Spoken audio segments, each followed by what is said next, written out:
And welcome in, everybody, to Hoopsville. Hope you are doing well here on Thursday evening. You will notice a few changes in our programming, as it were. We are, first and foremost, we've gotten away from the open that we have. We're hoping to develop one maybe by the end of the season. We shall see. But nonetheless, we have a few changes we will work on. You also may notice a little bit of a difference in how the program works. Please let us know if you notice those changes, and certainly other things along the way. The video is still choppy. We've discovered that is definitely a computer issue. Nothing we can do about it at this time to resolve it. We are working to possibly fix that down the road. It's going to take a little bit of time to get everything exactly the way we want it. So we apologize in advance for that, but we will continue to work on that down the road and in the future. Lots to cover. Obviously, tonight we have a new top 25, which we alluded to on Sunday. We knew that was coming out. We'll talk about that. We'll talk to some teams who are in that top 25 coming up on the show. Really, the show is about surprises, teams that are having terrific seasons. I think there's one team in our list that isn't necessarily a surprise. The rest of them have reasons that they are surprises for varying reasons. And you'll kind of get an idea of that as we move along here. Again, apologize for the choppiness of the video. This is definitely a computer issue. We will be working on solving those glitches in the video in the weeks, really, I hope in the week to come. We'll see how fast we can get it solved. But we have changed our streaming provider. You may have or may not have noticed that. We're hoping that maybe that can come down the road and help us as well. But tonight, coming up, we will be talking to the number 18 team in the men's top 25. That is Mary Washington. Coach Rod Wood will be joining us. Also from Oswego State, Coach Jason Leone joining us. We'll talk about not only the season so far at 8-2, but we'll also talk about the battle for the SUNYAC and the crazy weather they're experiencing up there off of Lake Ontario. We'll switch into women's basketball. John Carroll, the women's team, undefeated so far this season. We will talk to Coach Kelly Marone about that. We'll also talk to Messiah men's basketball coach Rick Van Pelt. They are our school of the week. We will talk to him about how the team is off to the best start in program history and now ranked number 20 in the top 25. We'll switch gears to go to St. Thomas in women's basketball. Coach Ruth Sin will join us. She's probably the one non-surprise program on our show. And then we'll stay out west, head out to Denver, or at least the Colorado area south of Denver. Coach Andy Petrie will be joining us from Colorado College. Their team playing pretty good basketball right now, 7-2 on the season with 2 big wins over Whitworth. We'll talk to him about that, the loss to Babson, for example, and how the SCAC will most likely line up. Lots of ways to interact with us. We hope you will take advantage of those opportunities. You can tweet us at D3Hoopsville or use the hashtag Hoopsville. You will notice on the show page at d3hoops.com that it'll show up to your right. There you can follow questions and such. You can also email us, hoopsville at d3hoops.com. So again, Twitter at d3hoopsville or the hashtag Hoopsville. The hashtag questions will show up in the Twitter feed to the side. Email hoopsville at d3hoops.com and facebook.com/hoopsville. You'll notice we no longer have a chat room. So if you'd like to leave a comment without using any of those devices, below the player, you will notice a comments section, and we certainly encourage you to use that as well. Again, we do know the video is choppy. We apologize for that. We will be working on that in the coming days and weeks, etc. And hopefully we'll be able to get that to work for you in the near term. Though, to be honest, it's not like seeing me is all that great. You don't need, it's not something you got to stress yourself out about. Top 25 did come out. As we mentioned, a new one came out. Stevens Point on the men's solidified their position a bit more. Worcester, with their lost 4 of their number 1 votes. Stevens Point now has 23 first-place votes. Worcester sitting second, but barely. Illinois Wesleyan right behind them. Of course, Illinois Wesleyan lost to Augustana. So that's the big news out of CCIW. Illinois Wesleyan will not go the whole season without losing a game in conference. Of course, they got all the way to the last game of the season last year against North Central before losing. Illinois Wesleyan losing their first conference game. Cabrini, number 1 vote, sitting in 4th. Then it's Williams, WPI, Wash U, Amherst, Wittenberg, and Whitewater round out your top 10. Wittenberg coming from well back several times to stay or now 11-1 on the season against Ohio Wesleyan, winning in overtime. They came from almost 20 points down, I think, in the second half, if memory serves. I'll look it up before we go any further. St. Thomas did take a hit. Apparently losing to Stevens Point means you lose 4 spots in the poll, falling to 11th. Of course, Whitewater, who lost to Stevens Point, moved up 2 spots. Augustana is 12th. They'll move up, obviously, with the win over Stevens or Illinois Wesleyan. Christopher Newport's up to 14th, but they just lost to Wesley. Only scored 46 points. From what I heard, Wesley played good defense, but Christopher Newport, also in the quote of a person on the board, couldn't hit the water if they fell out of a boat. Virginia Wesleyan moves from 10th to 15th. Their loss to Mary Washington playing a role in that. Wesley moved up to 16th. They'll most likely move again should they not lose on Saturday. Mary Washington enters the fray, number 17 in the country. They won again on Wednesday, so they stay now at 11-1. SUNY Purchase is in the poll at 18. Marietta at 19. They fell a few spots. Messiah jumps into the poll. They're now 11-0 after a nail-biting win against Lycoming last night. St. Mary's stays in the poll, moves up 2. Ohio Wesleyan returns to the top 25. Richard Stockton is in the top 25 along with Bowdoin. Welcome the Polar Bears, and welcome Babson to the top 25. Falling out, Calvin, their loss out to Claremont Mudd Scripps. Apparently I wasn't the only voter who had issues with that. They fell from 16th to out. Guilford, who lost 3, fell from 17th to out. In fact, Guilford only has 1 voter voting for him in 25th spot. Middlebury fell out of the top 25 poll. They were number 19th. Eastern Connecticut fell out. Wheatonville, Illinois fell out. And Colorado College fell out. I believe most of them are still getting votes. I don't see anybody. Yeah, they're all getting votes. Guilford getting that 1. On the women's side, DePaul, I mean, come on. Still number 1. 24 of the 25 votes. What's interesting is Amherst is still getting 1 vote from a voter. Wash U's 2nd, then Amherst 3rd, Whitman 4th, Hope 5th, Thomas More 6th, Tufts, George Fox, St. Thomas, and Williams round out your top 10. All but 2 of those institutions have won all of their games so far this season. Montclair State, Emory, FDU, Florham, Wheaton, York are your top 15. Carthage, Oshkosh, who did lose, by the way, to Whitewater last night. John Carroll, Whitewater, after aforementioned. Whitewater falling from 8th to 19th after winning 2 in a row, or losing 2 in a row, but of course Oshkosh will help boost them. Rhodes is 20th. Christopher Newport, 21. Christopher Newport smoked past Wesley last night. Ferrum, Randolph-Macon, Stevens Point, and Bowdoin were out of your top 25. Congratulations, Whitewater, Christopher Newport, and Bowdoin. Those are the ones off the top of my head who I know. Or Williams, also Amherst as well. Those are your double duos in your top 25s in both polls. So congratulations to them. Lots to cover tonight. We'll talk about what has happened so far this week. Certainly other news of notes as teams have been trying to hold on as we get into conference play here in January. Lots of guests ahead. Again, Mary Washington men, Oswego State men, John Carroll women, Messiah men, St. Thomas women, and Colorado College men are our guests tonight here on Hoopsville. We are going to take a break, and when we return, we're going to jump into the Mid-Atlantic region. Remember, on Thursdays, we talk Great Lakes, West, Mid-Atlantic, and East regions, along with our School of the Week. We will jump into the Mid-Atlantic region and go back to a Capital Athletic Conference foe and talk to them about how the top 25, or really how the season has worked out for them. It is Mary Washington when we return with more Hoopsville right after this. We've got more schools than Division I, more fans than Division II, and more upsets than March Madness. There's 800 programs with over 11,000 games leading to 2 national championships. And we've been covering it all for over a decade. From Eastern to Occidental, from Puget Sound to Piedmont, from Southwestern to the University of New England, and from Hope to Calvin. Nobody covers Division III basketball like we do. We're at d3hoops.com at www.d3hoops.com.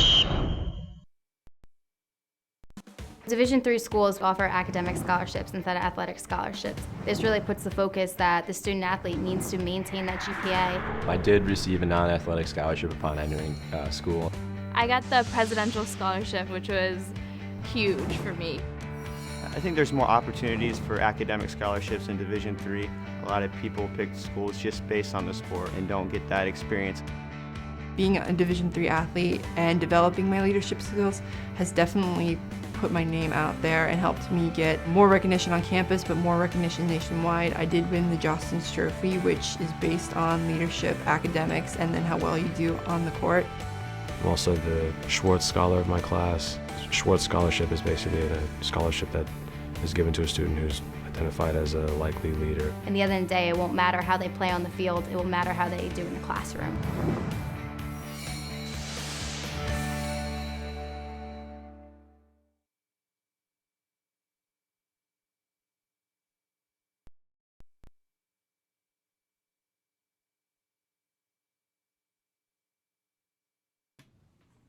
And welcome back to Hoopsville, everybody. Hope you're having a good Thursday evening. We are back in stride Sundays and Thursday evenings, 7 to 9 p.m. Eastern Time. We have changed our streaming provider, at least temporarily. We'll see how this all works out. Let us know what you think. Yes, the chat room as a result is gone, but that doesn't mean we can't find a way to make it work, as it were. There's ways to follow us on Twitter. It's quite simple, to be honest. Use the Twitter hashtag Hoopsville or the username at D3Hoopsville. You can also join us on Facebook at facebook.com/Hoopsville. Email us at hoopsville@d3hoops.com. That's hoopsville at d3hoops.com. You can also, well, I think that's it pretty much. Those are the. You can also comment on the video page down below. There's a place you can do that as well. So lots of ways to communicate with us. We know the video's breaking up. Not breaking up, it's just choppy. We apologize. Not much we can do about that. We have been working on trying to solve that for many reasons. It's definitely a computer issue, and we will continue to work on that as well. Now time to go to the Hoopsville hotline. And we're going to jump into the Mid-Atlantic region and the Capital Athletic Conference for the second show in a row. And joining us on the Hoopsville hotline is Coach Rod Wood from the number 17, Mary Washington Eagles. Coach, welcome to Hoopsville. Thanks for having me again, Dave. Absolutely. Enjoy to have you back on the show, especially after the team's 11-1 start. Obviously I know the Mid-Atlantic region pretty darn well. I knew you guys would be in the fray. I didn't expect you to be 11-1, to be honest. Well, I have to be honest with you too, Dave. I didn't see this coming either. It's been a pleasant surprise for me, and I think the kids on the team. Yeah, it's terrific. I mean, and not only are you off to an 11-1 start, Coach, you have some huge victories along the way. You've got a win over two top 10 teams when they were ranked top 10, and you're playing good basketball in general. What does that mean to you when you look back at the first 12 and go, hey, we're off to a terrific start, but it's not that we're winning against easy opponents. We're taking on some of the best opponents, and we're winning those too. Yeah, I have to be honest with you. This is the hardest schedule that I made up. I knew that we were going to have a senior-dominated team, and I thought we were ready to make the next step as far as scheduling some tougher teams, the Virginia Wesleyans, the Hampton Sydneys. We tend to play them year in and year out. Randolph on the road. We get St. Mary's, Christopher Newport's coming into the conference. So I knew it was going to be an extremely daunting first 10, 11 games. And then we go to Hampton Sydney and we lose in the most bizarre way. And we run off 9 games after that. And I have to be honest with you on that one. Coaching for 18 years, it was the most devastating loss I had ever experienced. And, I thought that we could really crumble after that point because, there was a part of me that was crumbling at that time. And these kids took off after that game. And, we've played at such a high level. Our margin of error is very, very slim. We're not going to go out and beat teams with our talent night in and night out. But this group of kids, they play and they practice at a higher level than any team I've ever had. And it's really gratifying as a coach to see that. Well, you talk about the season so far. In 11-1, the one loss to the Hampton City. We'll talk about that in just a second. But you've got wins over Eastern Mennonite, North Carolina Wesleyan. You beat St. Mary's at your place and Virginia Wesleyan at your place. Those were those back-to-back top 10 wins. You beat Randolph by 1 on the road. That's not the easiest place to play, kind of an old-school gymnasium for them. Conference play, you played very well. You squeaked past a pretty talented Salisbury squad on the road at their place. Of course, we have Wesley looming on Saturday. We'll talk about that in a second. But let's back up to that Hampton-Sydney game. Hate to say it, we kind of talked about it a few times at the D3Hoops.com tournament in Vegas because, you know, when you get a scenario late in the game and a team's down by 2 possessions, we're like, well, we've seen this before. 2 3-pointers in 5 seconds, kind of a Reggie Miller-esque to lose that game. I got to ask, what was the initial thought when you saw that in last 5 seconds transpire? You know, I was stunned. I have to be honest with you. I was stunned. You know, I didn't put it in the win column, but, you know, they had to take the ball full court. There's 16 seconds left. We're up 5. You know, you would like to be in that position than to be where Hampton-Sydney was at that time. But, you know, as I looked at the tape afterwards, they made plays. And it wasn't that it was just a fluke that they won. They had to make shots. They had to make plays. They had to execute plays. And they did that. We just did not. The thing that really hurt me on that one was we couldn't get the ball in bounds, and we had a timeout left, and we had just discussed that if you can't get it in, we have a timeout left. Let's use our last timeout. And we just kind of froze. And again, at that point, you know, that can be a devastating loss for you. And, you know, having on the horizon a Marymount, and Marymount is doing extremely, I mean, they're a very good team. And then St. Mary's and Virginia Wesleyan back-to-back. You see that in front of you, and this is the beginning of the season, and I'm thinking to myself, oh, my gosh, we just won our tournament. Then we've let this get away. And we had never beaten a top 10 team, and here's Hampton-Sydney in the top 10 at the time. Yeah. And I'm going, you know, this loss could really hurt us. And again, it was the kids that rallied around, and the next day they just turned it on. And every practice since then, it was like they learned from that, and you would much rather learn from a win than a loss. But I don't think we are where we are right now without that loss right there. I was going to say, how much does a game like that change things? I mean, you then go and face St. Mary's, granted at home. Hampton-Sydney was on the road, and Virginia Wesleyan, and you know, on the 14th and 17th of December, you beat St. Mary's by a scant 2. You beat Virginia Wesleyan 95-87. Is the Hampton-Sydney a game that you constantly remind them about, or is it in the back of their minds and once in a while you kind of go, hey, we've been here before? It's all of the above, Dave, to tell you the truth, that we can't relax on any lead, that no lead could possibly be safe at the end of games. And again, they learned. And as I told them last night after last night's game, you know, Salisbury's very talented. We're down the entire game, but we didn't tend to get rattled. We're down 10 in the second half. We make some plays, and at the end, you know, it's still a little choppy at the ends of games.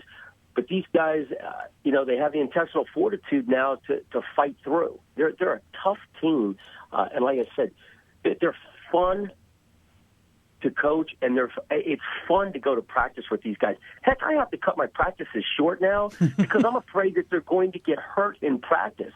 And I tell you, it's not just the guys who are playing. My freshmen just get after it, and you know, they don't get on the court, but in the game, I mean, I say, okay, that's the end of practice. Yeah, they're diving on loose balls. They're taking my starters' legs out. My starters are starting to get chippy with them. I'm like, golly, if they do that to you, you know, what the heck's going to happen at Wesley? What the heck's going to happen at Christopher Newport? But, you know, it prepares them for the game. And so we're really prepared when we go into the games. Talking to Coach Rod Wood here, Mary Washington, the number 17 team in the country, 11-1 on the season. Best start in program history, and that says a lot, Coach. Back in the late 90s, or even, you know, when you got there and then into the early 2000s, you had some spectacular teams. Really a part of the equation in the Capital Athletic Conference for a number of years. Honestly, you guys have struggled. 6-6 in the conference last year, 12-4 the year before that certainly was good. 9-7, 6-10, 10-6. You kind of been in that mid-pack for a long time. Every once in a while, getting a nice conference win or a nice conference tournament win. How much is this kind of a breath of fresh air for you? Well, right now, it's always nice, but it's really early in the season. Sure. We're just about at the midway point. We finished third, fourth, fifth in our conference year in and year out. But our conference has been pretty decent. You go back as far as when Catholic was in the conference, Yeah. A national champion. Before that, Goucher was in the mix before they left. We've had York make it to the Final Four.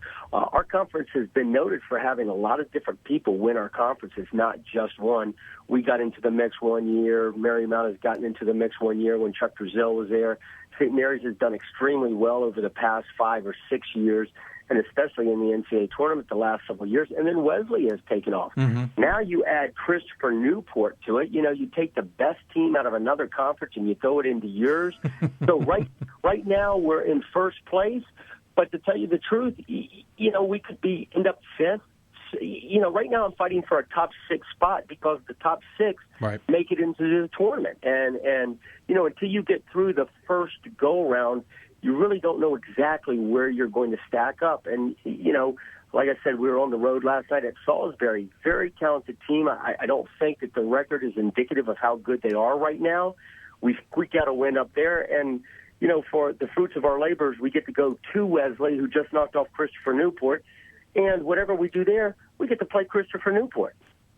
Yeah. It's night in and night out. It's like banging your head against the wall. And after that, we get a Penn State Harrisburg that has arguably one of the best players in the conference, and the kid, what's his name, William Doyle. I mean, he's a fantastic player. So, again, our margin of error is very slim. We're not going to go out every night and just beat teams with our talent. So we've got to bring our A game. We've got to play close to maximum.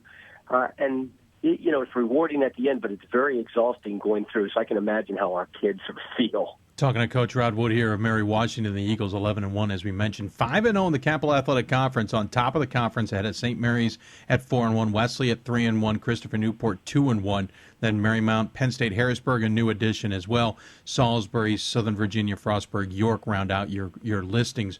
Quickly, Coach, you alluded to it there in the conference. You add Christopher Newport, which certainly changed the dynamic. You guys are playing well. You now have 4 teams in the top 25 out of this conference. I certainly can't remember when that has ever happened for the CAC. How much does that change the dynamic not only of the conference and those games you're going to be playing? Because guess what? You got Wesley and Christopher Newport both ranked in the top 25 coming up in the next 2 games. But how much does that change the dynamic in the Mid-Atlantic? How much does that change the image of this conference? I think it changes the image of the conference exponentially, and especially with how well the conference has done this year, because it's not just those teams that you mentioned. I mean, Marymount has started off really well. They're the only team that has beat Wesley to date. They're 9-3. I know that. They beat a good Lynchburg team out of the ODAC. Their only losses are to Ursinus, us, and St. Mary's. So they're an extremely good team as well. Salisbury can absolutely knock off anybody. Now, we're in the conference play now, so you're only going to knock off the people within your conference.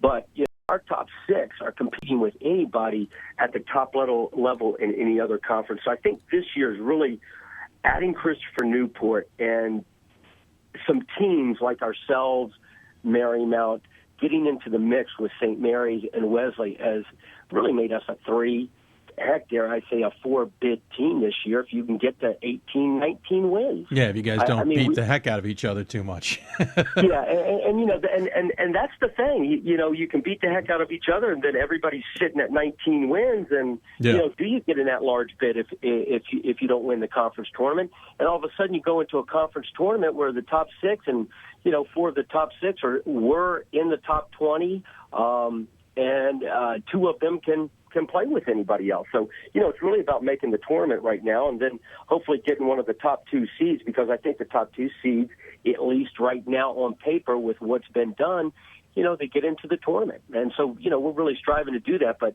we're really early in the season as far as play goes. And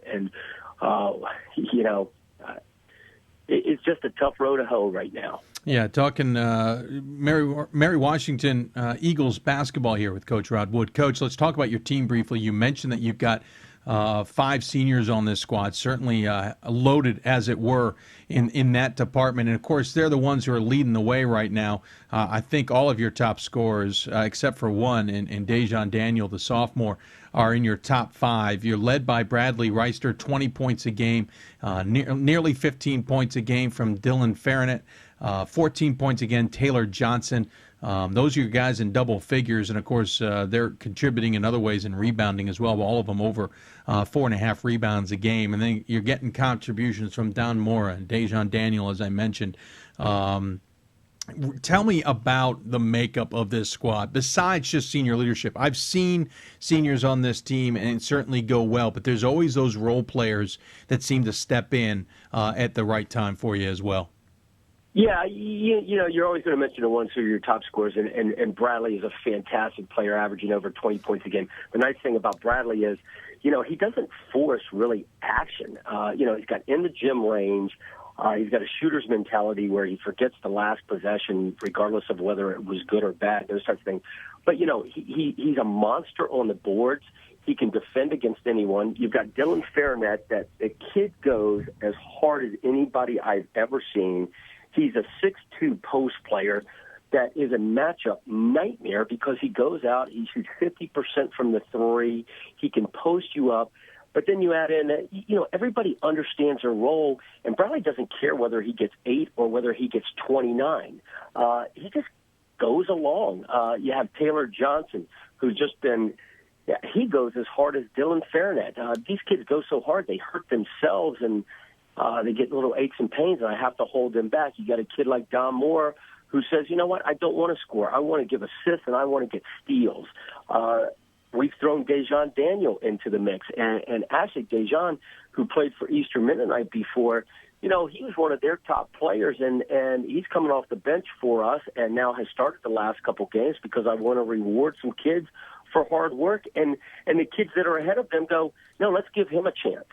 And you just don't have that. You got a kid, John Yasheimer, who plays on the inside, who's our sophomore post player. He got hurt a little bit last night.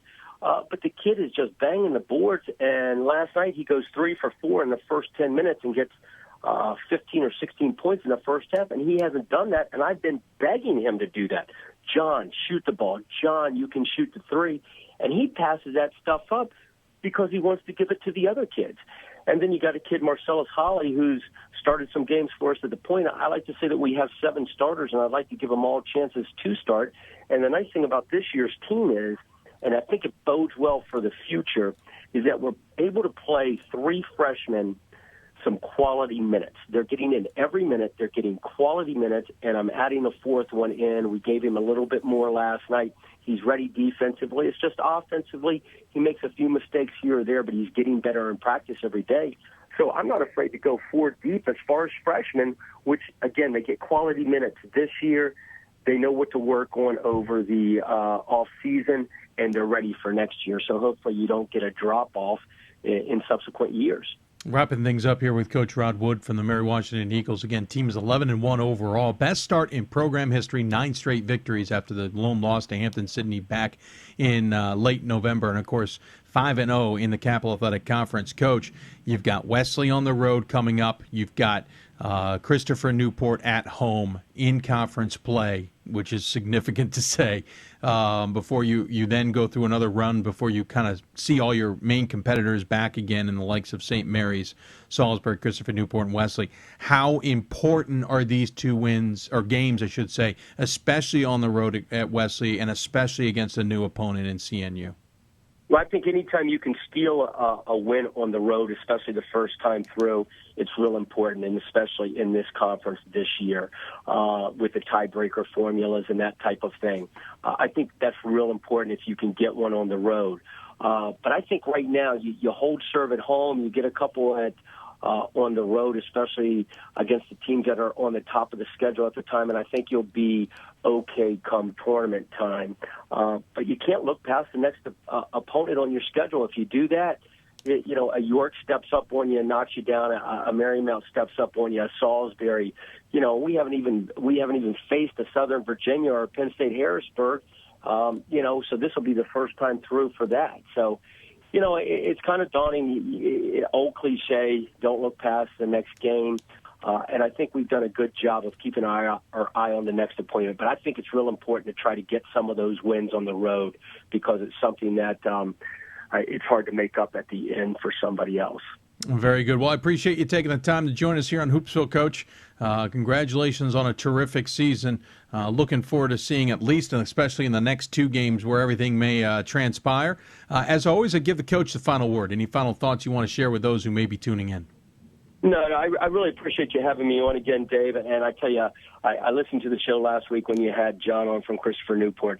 And I tell you, I just hope I don't have the D3 jinx right now. I hope you're not going to jinx me this time. Thanks, Coach. We'll know next week. Thanks, Coach. I appreciate that. I hope I don't either. But, yeah, Christopher Newport did lose to Wesley last night. So if you want, I can do a special interview with Wesley just to even everything off. Yeah, that could help. But you know what?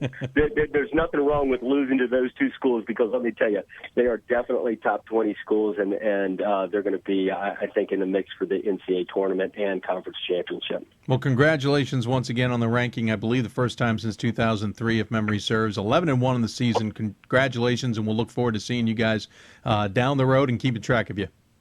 Thanks, Dave. I appreciate it. Take care. Bye-bye. Coach Rodwood joining us here on Hoopsville. We appreciate him taking the time to do so. We're going to take a quick break, a little bit behind schedule. We're going to try and catch up if we can. Coming up on the other side of our break, we will talk to Coach Jason Leone from Oswego State. They're off to an interesting, or they're off to a good start. I shouldn't say it's interesting, but definitely a good start. But we'll talk to him about more than just basketball. We'll talk to him about weather. Love to know what's going on up there after the polar vortex dumped some snow in Oswego. You're listening to Hoopsville, presented by D3Hoops.com and the National Association of Basketball Coaches. We'll be back right after this. I know sports is important, but having the academic part along with it is a big plus. I've discovered in myself, a newfound ability to overcome adversity at all different angles. At a Division III school is really shaped around you developing yourself as a complete individual. The end result in my mind is you just become a very well-rounded person. Before I came into college, I didn't really think I'd be able to balance so much. It helps a lot that you have a family with your team that can guide you. With a D3 school, there's a lot of time for other opportunities. The coaches expect a lot of you during soccer, but after soccer, that's your own personal time to really find out who you are and other opportunities that you can pursue. By balancing all of my interests, basketball, my leadership skills, and academics, I'm able to better prioritize my life and to manage it.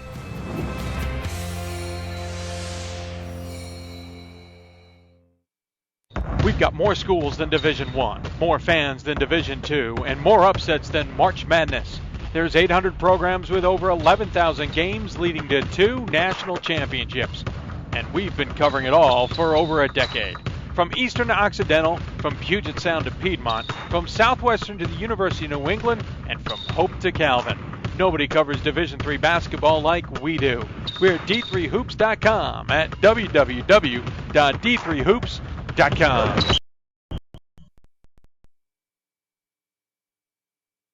And welcome back to Hoopsville, everybody. Some changes on the show, though the video is still choppy. We apologize for that, though looks like it's a little bit better right now, but it's temperamental. It is a computer issue on that one. We are working to fix that computer issue down the road. Stay with us. We will certainly work to continue to fix that.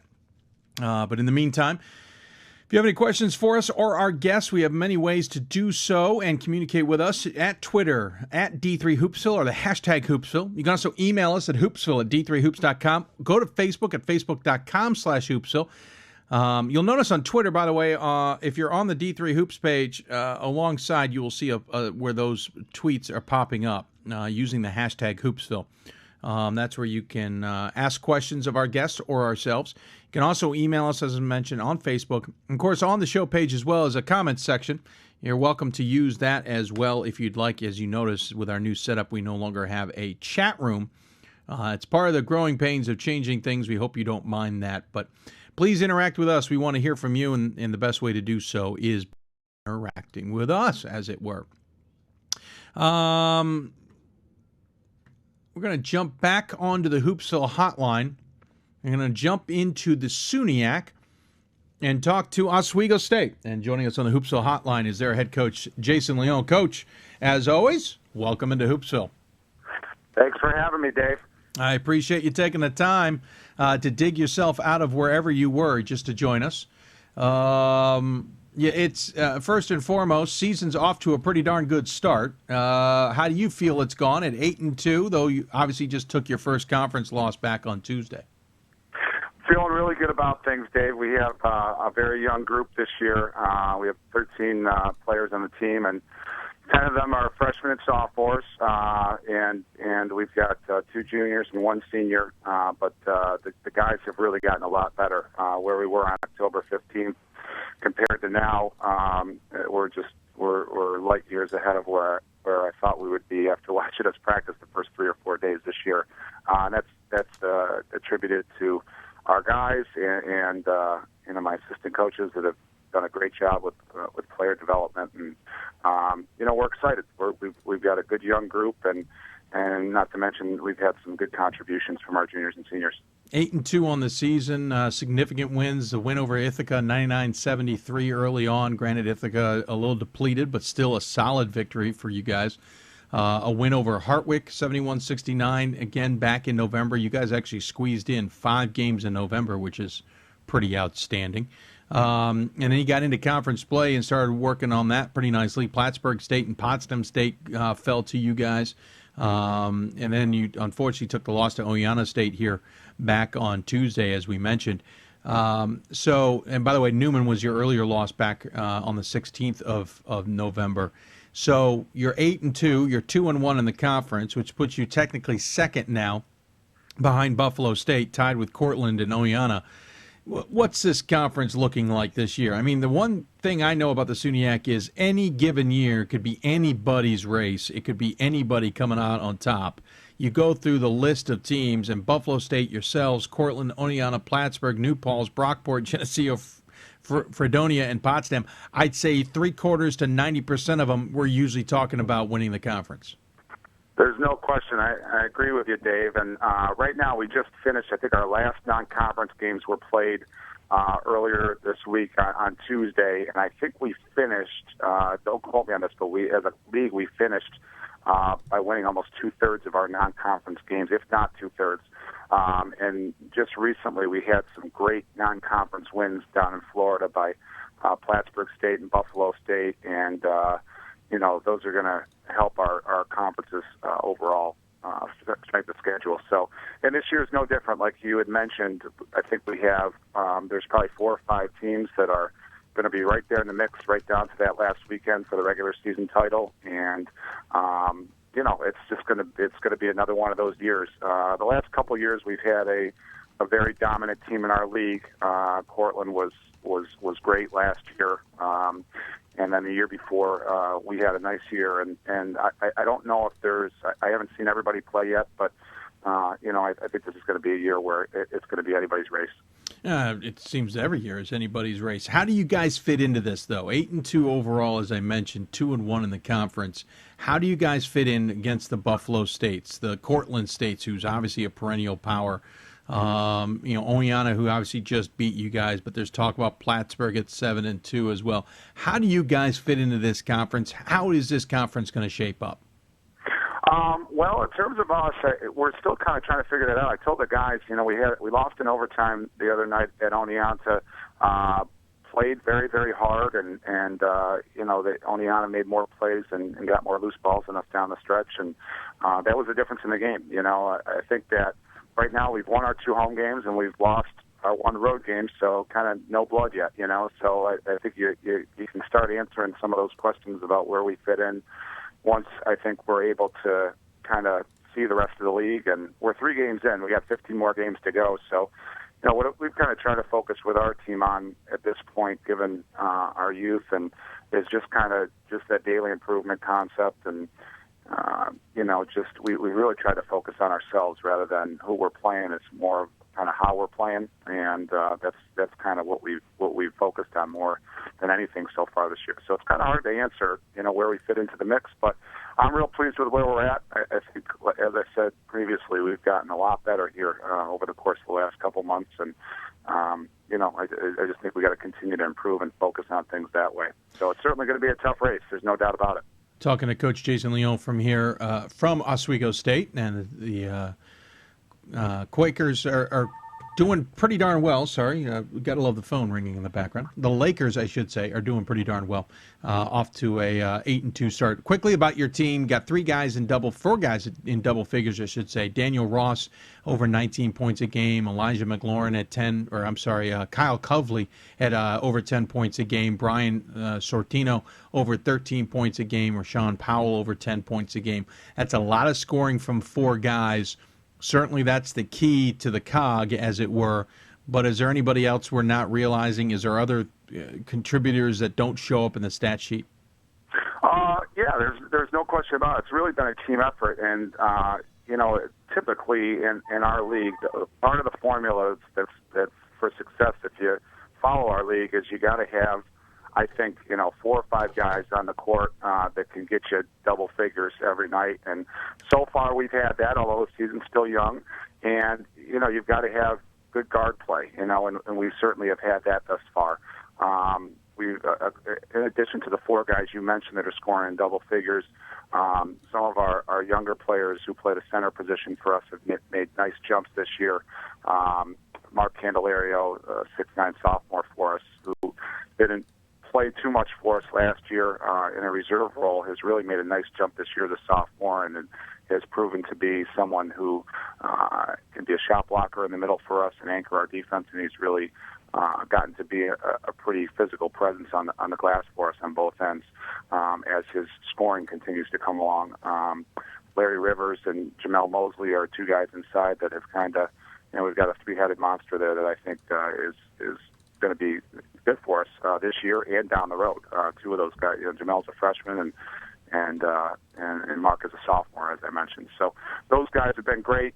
We've had other contributions from our guys in our freshman and sophomore class. It's kind of been a different guy every night for us. So Dan Ross, right now is leading us in scoring. He's kind of our do-it-all guy. He consistently guards the other team's best player, and has really, really improved over the summer in terms of his offensive efficiency. I think he shot last year about 41% from the floor. This year he's over 50%, shooting well from the three-point line, and he's really been a factor on both ends on the boards for us. So we really have had a balanced attack, and I'm really excited to see where our group's going to be here another month from now as we continue to get better. Got to ask, about a year ago, as you know, I was up there in Oswego for business reasons, and I made sure to drop in on a doubleheader. I think it was against Cortland State, if I remember correctly.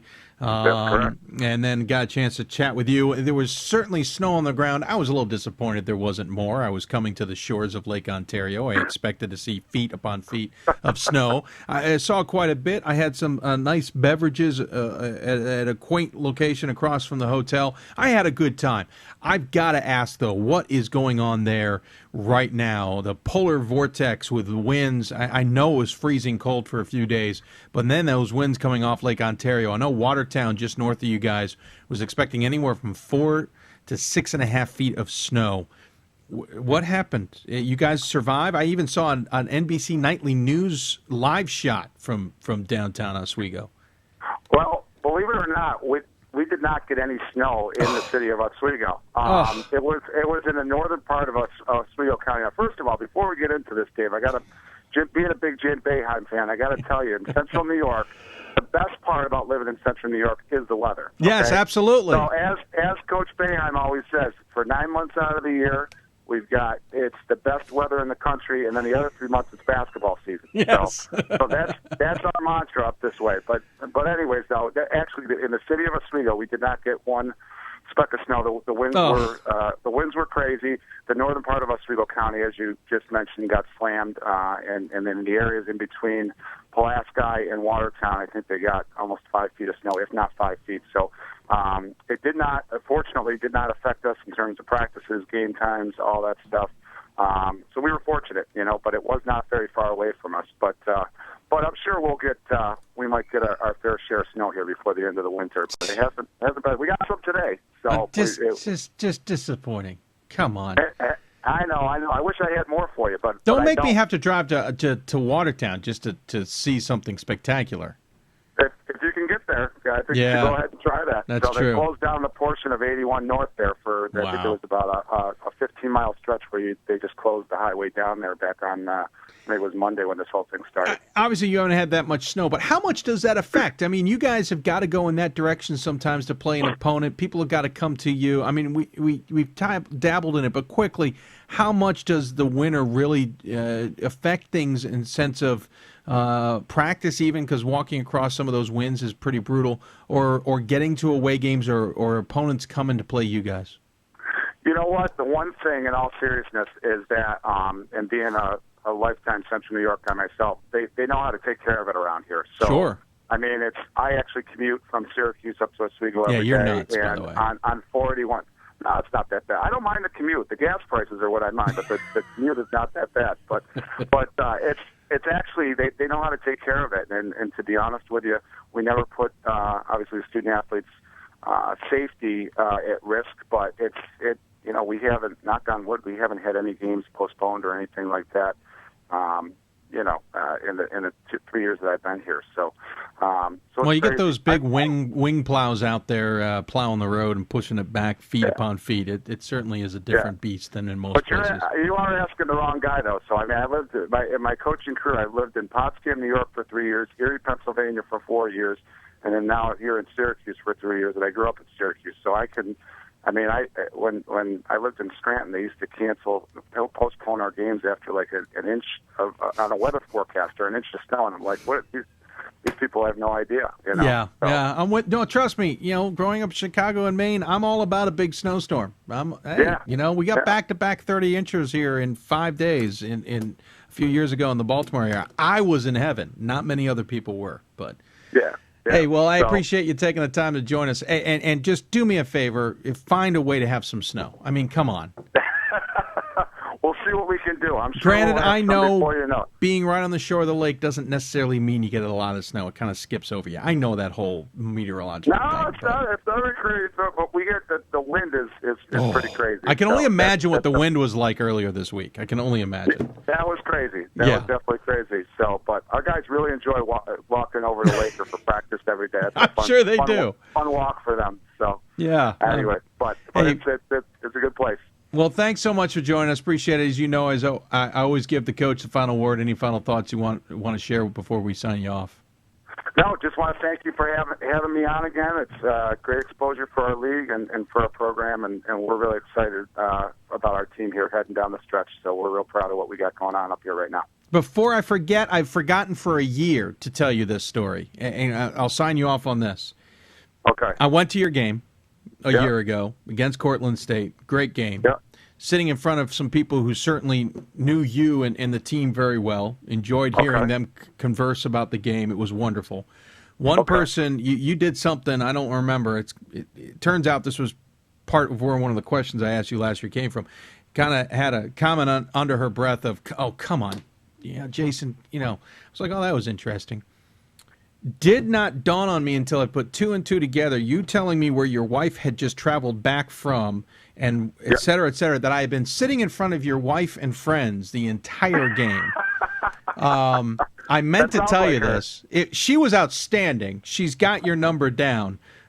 Good fans, to say the least, but I've been meaning to share that for a year, that I enjoyed sitting in front of all of them, right in front of them. I was a row in front of them the entire game against Cortland. And, there's nothing like having a family full of armchair quarterbacks. So we got. Don't worry, they weren't. No, they got a bunch of those in the Leon family. It wasn't. Yeah, don't worry, they weren't criticizing you too much. Oh, you should see what happens after the losses. I get it after the wins too. Oh, I can imagine. I can imagine. But anyways, but thanks, Coach. I appreciate you sharing that. We'll take that up with them after we get off. Tell her I said hi. She won't even have a clue. No, she'll know. She follows all this stuff. No, very nice. Well, hey, you outkicked your coverage. Anyway. You always, so that technically means you just got the last word in, right? Yeah, I did. I know. I destroyed my own show. Hey, Coach, thanks so much. We'll talk to you soon. Okay, thanks, Dave. Have a good one. Take care. Coach Jason Leon joining us here on the Hoopsville Hotline. Appreciate him taking the time to do so. Had to get that story in. I have been meaning to tell him that for a year, and I totally forgot to do so. Anyway, you're listening to Hoopsville, presented by D3Hoops.com and the National Association of Basketball Coaches. A little bit behind schedule. We got to get to break so that we can talk to our next guest. We're going to switch into women's basketball and talk to John Carroll's women's basketball coach about their undefeated season so far. You're listening to Hoopsville. We'll be back right after this. We've got more schools than Division I, more fans than Division II, and more upsets than March Madness. There's 800 programs with over 11,000 games leading to 2 national championships. And we've been covering it all for over a decade. From Eastern to Occidental, from Puget Sound to Piedmont, from Southwestern to the University of New England, and from Hope to Calvin. Nobody covers Division III basketball like we do. We're at D3Hoops.com at www.D3Hoops.com. I know sports is important, but having the academic part along with it is a big plus. I've discovered in myself, a newfound ability to overcome adversity at all different angles. At a Division III school is really shaped around you developing yourself as a complete individual. The end result in my mind is you just become a very well-rounded person. Before I came into college, I didn't really think I'd be able to balance so much. It helps a lot that you have a family with your team that can guide you. With a D3 school, there's a lot of time for other opportunities. The coaches expect a lot of you during soccer, but after soccer, that's your own personal time to really find out who you are and other opportunities that you can pursue. By balancing all of my interests, basketball, my leadership skills, and academics, I'm able to better prioritize my life and to manage it.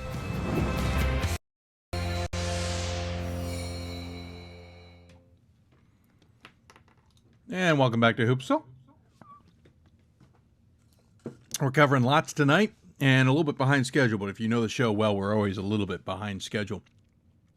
If you have any questions for us, email us at hoopsville at d3hoops.com. That's hoopsville at d3hoops.com. You can also join us on Twitter at d3hoopsville or use the hashtag Hoopsville. You'll notice with our new setup that there is no chat room. That's because we're using a new streaming provider, which I hope has been a little bit painless for you guys, the viewer at home. We know we've been working on trying to solve some of that. It's maybe a temporary fix. We'll see what happens down the road. You are seeing some breakup in the video. We've had that a couple shows in a row now. That is a computer issue that we're certainly working on solving as well, so we apologize for any problems you may be facing regarding that. So you got your ways of communicating with us. We hope you'll take advantage of them. You also have Facebook at facebook.com/Hoopsville or email us again at hoopsville at d3hoops.com. And then if you want, on the D3 Hoops show page, there is a section where you can chat at the bottom of the page. You're welcome to use that as well. We'll keep monitoring that in case you have any questions you want to ask in that section. We're going to jump back to the Hoopsville hotline, and joining us, and we're switching into women's basketball, is Coach Kelly Marone of the John Carroll women's basketball team. Coach, welcome to Hoopsville. Hey, thanks for having me, Dave. I appreciate you taking the time to join us. The number 18 team in the country. You're 10-0 on the season. Pretty spectacular, if I do say so myself. Yeah, I mean, we're excited about it. It's we didn't know what goals to set for the beginning of the season, but definitely liking this ride that we're on. I was going to say, was this the goal you were anticipating? No, we were on a daily goal planning calendar, if you will, as a staff and as a team. Everybody was rookies coming into this year, being that we were a new staff, my first time as a head coach, first time assistants, and we continue to operate daily, if that makes sense. Yeah, no, absolutely makes sense. But at the same time, you're 10-0. You're 5-0 in the conference already, ahead of teams that have certainly gotten plenty of attention in the past, the Baldwin Wallaces, the Capitals, even Heidelberg, who you guys beat last night. I think you beat them too. No, you guys played Ithaca. I forgot. A little bit of a different schedule. How important is it for your team to get out to that 5-0 start in the OAC? I think for the kids coming back with, you tend to get into that we always beat this team, we always lose to this team mentality. I think it's important for them to embrace their new identity.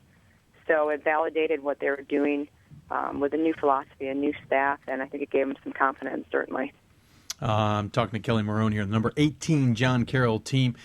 Quickly to your schedule, and the reason I hesitated there was you guys played Ithaca last night. That's a big win, 64-62, over a team that certainly has always been in the conversation, especially in the East region, had just fallen out of the top 25, unfortunately, in the sense of notches on the achievement title.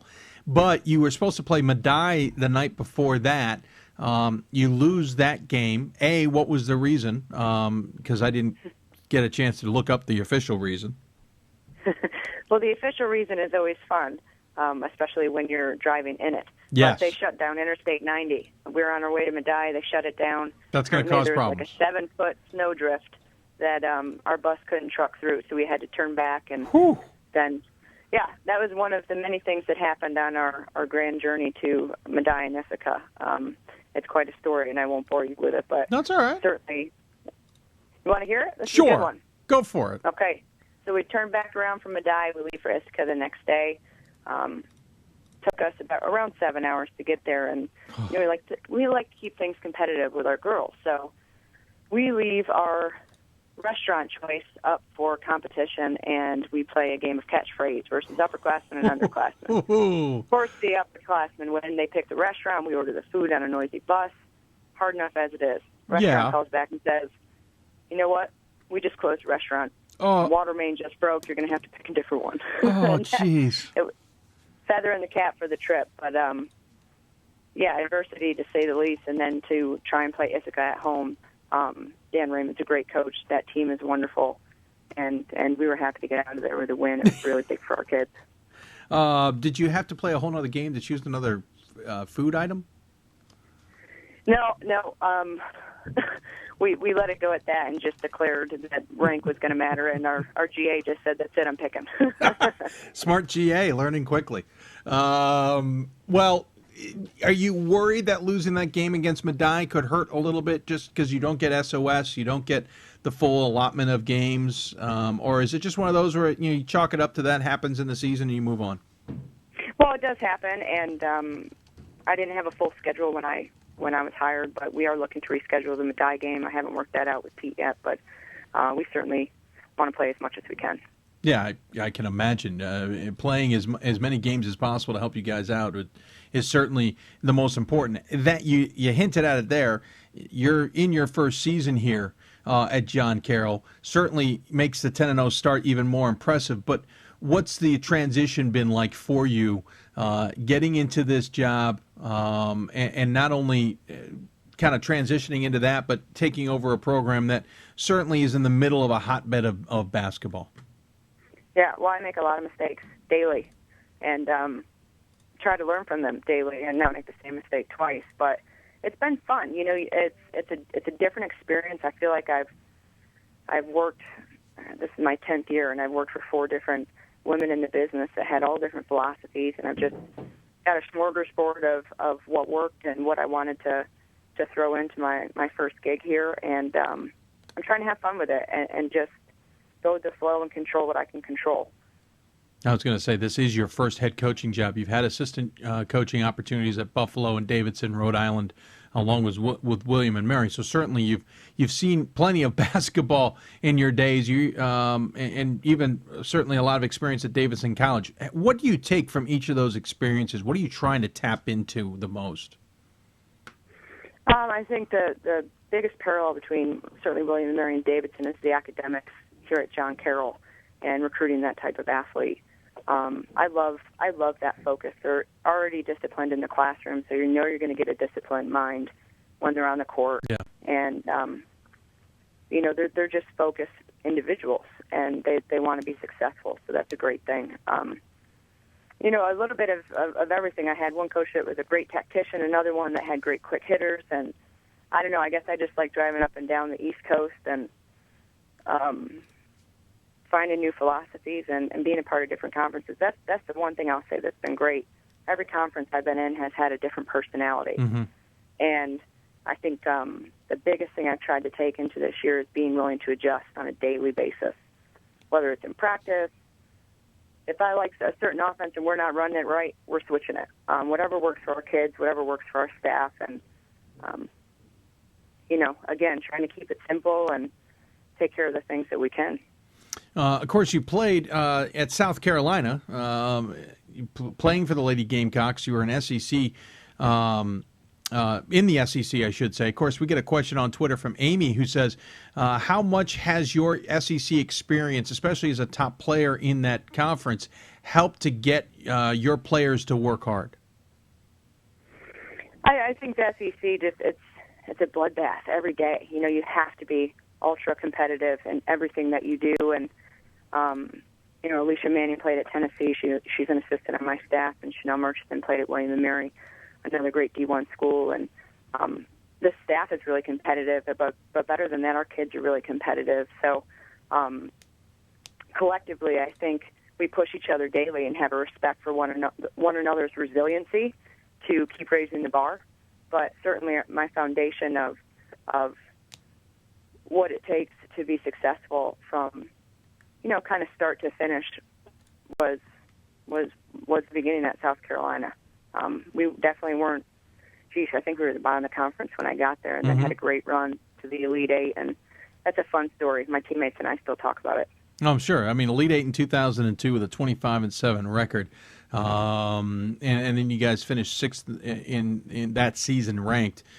Certainly a lot of experience there. You then have all that experience in the coaching realms. You actually followed Coach Debbie Taylor to William & Mary in a way. You have all this experience, as we mentioned, at Buffalo and Davidson and Rhode Island. So what drew you to Division III?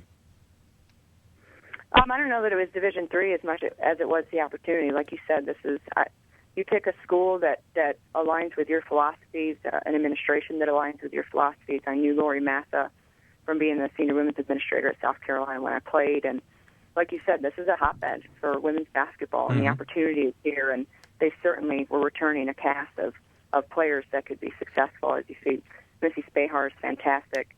Allie Lustig, great point guard. When you have two seniors playing as good as they are in the two most important positions, I mean, why not take that job? Why not take that opportunity to be a part of something like that? Let's talk about your team briefly, being led by Melissa Spahar, 25 points a game, almost unstoppable. But Caitlin Spahar right behind her at 14 points a game.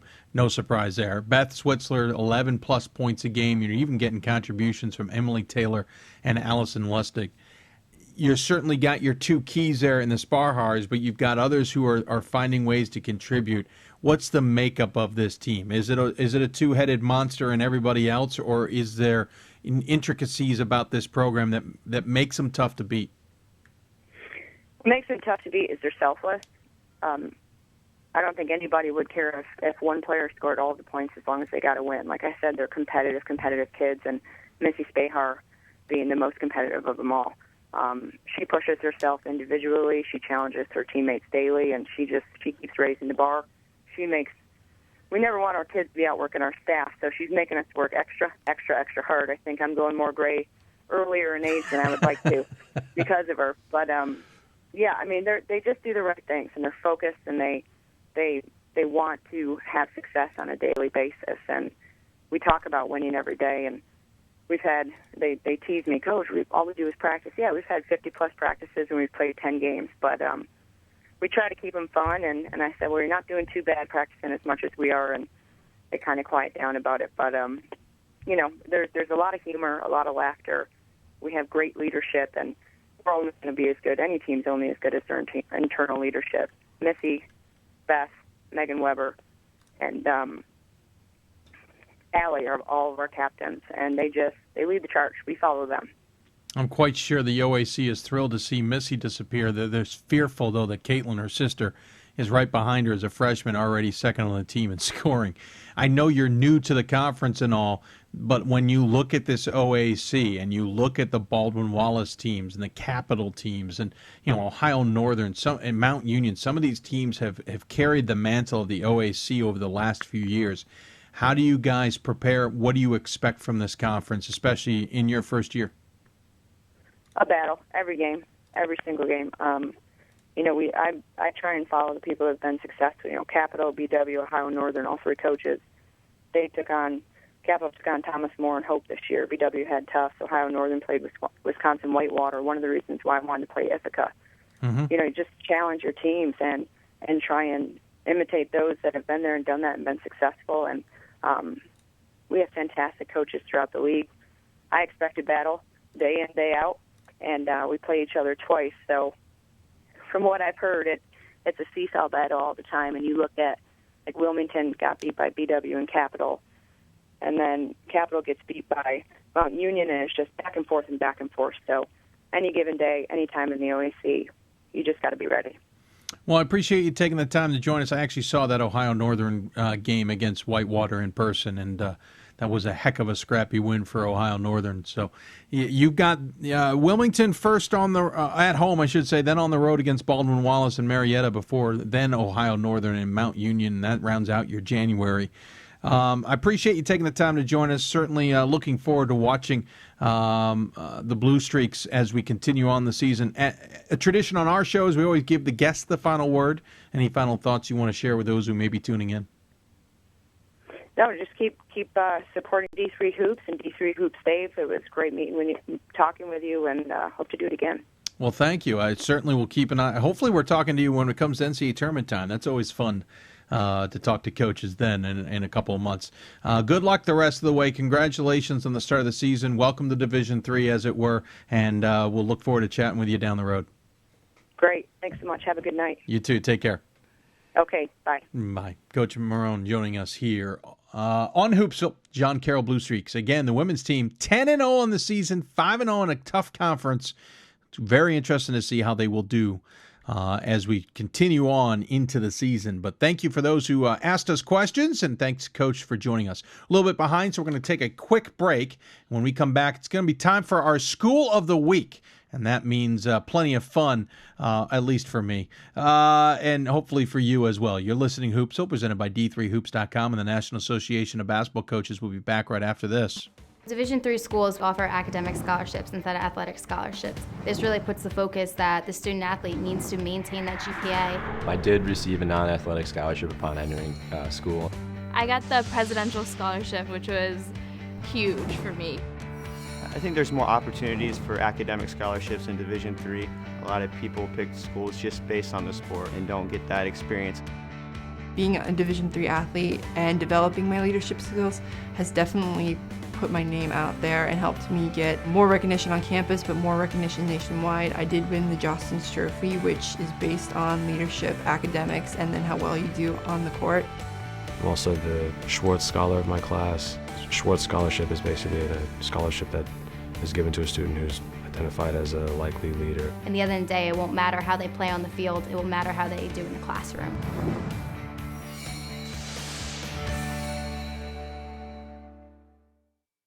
We've got more schools than Division I, more fans than Division II, and more upsets than March Madness. There's 800 programs with over 11,000 games leading to 2 national championships. We've been covering it all for over a from Eastern to Occidental, from Puget Sound to Piedmont, from Southwestern to the University of New England, and from Hope to Calvin. Nobody covers Division III basketball like we do. We're at D3Hoops.com at www.d3hoops.com. And welcome back to Hoopsville, everybody. Hope you're having a wonderful Thursday evening. A little bit behind schedule, so we'll try and keep things a little bit tighter here. If you have any questions for us, tweet us at D3Hoopsville or hashtag Hoopsville. You can also email us, hoopsville at D3Hoops.com. Don't forget Facebook at Facebook.com/Hoopsville as well. The hashtag for Twitter is important because you'll notice on our new show page, not new, but just revamped, anybody who uses the hashtag Hoopsville, that conversation will pop up in that window.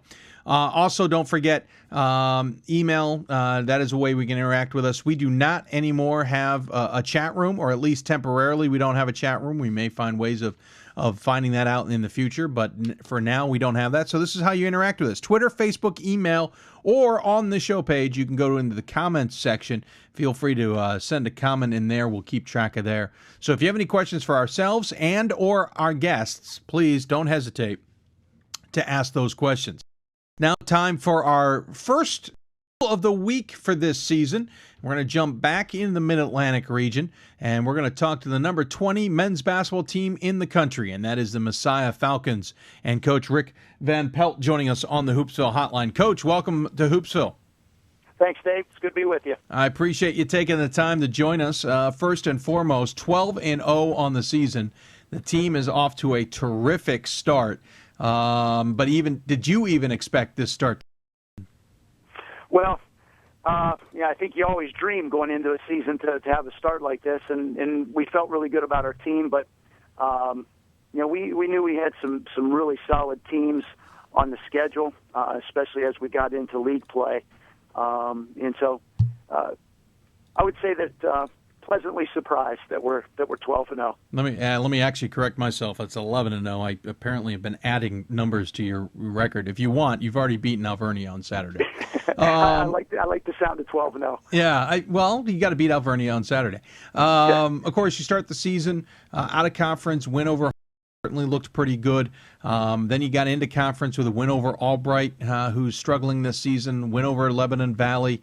You get the win over Elizabethtown, which is they're playing decently this season, and right around 500. You then play Hood. I mean, you really get into some conference games there that kind of up and down, really tested you guys. Out of conference, though, you beat Methodist, and then you get that win over Guilford. Granted, Guilford was kind of reeling a little bit, but you beat them at their place in North Carolina before then coming back into conference play and beating Lycoming last night.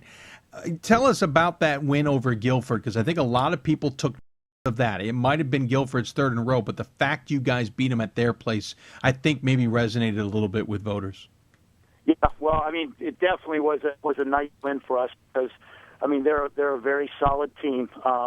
They did lose 3 in a row, but I believe that the 3 opponents that they lost to had a combined total losses of 3. Yeah. With us not having any, Dickinson maybe 1, and Birmingham Southern 2. So they lost to 3 teams that have been having really successful seasons.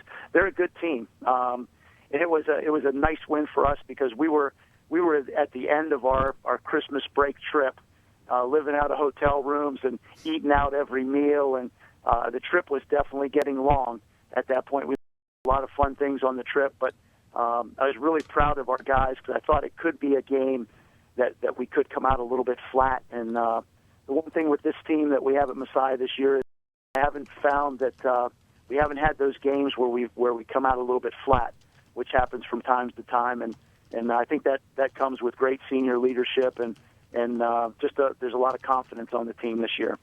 Talking to Coach Rick Van Pelt here, talking Messiah men's basketball.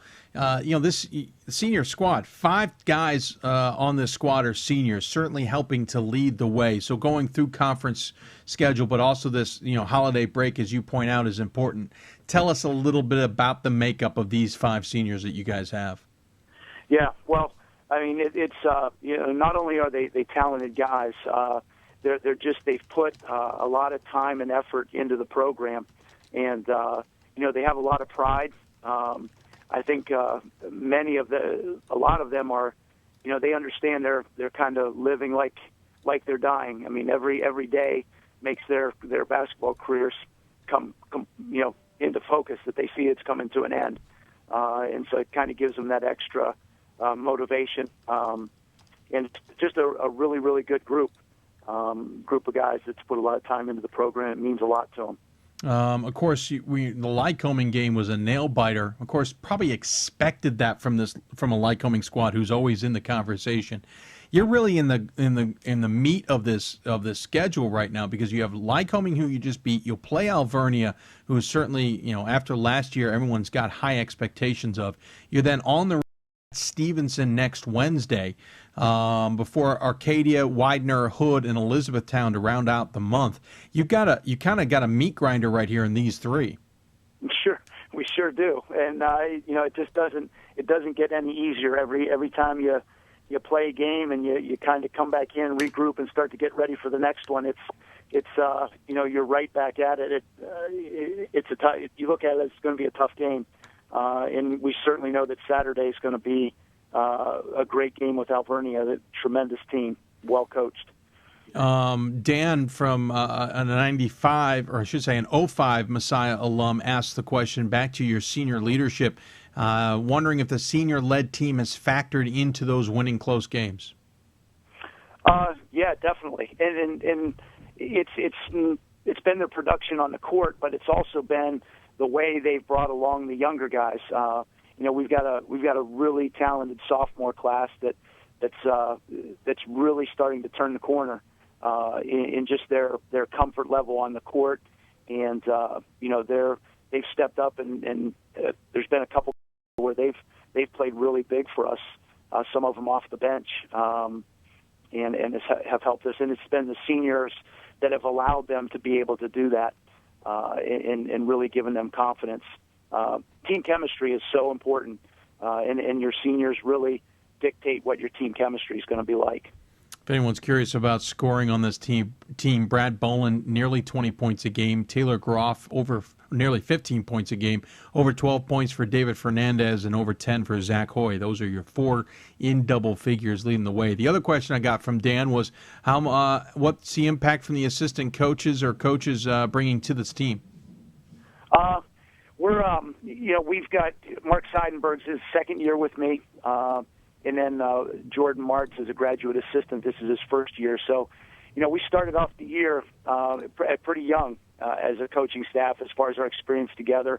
And really, those guys have done a great job just in mentoring our guys and helping them to understand the system. And, assistant coaches are really heavily involved in recruiting, too. They've been doing a nice job with, trying to keep our momentum going with going out and trying to find guys that fit our program as well.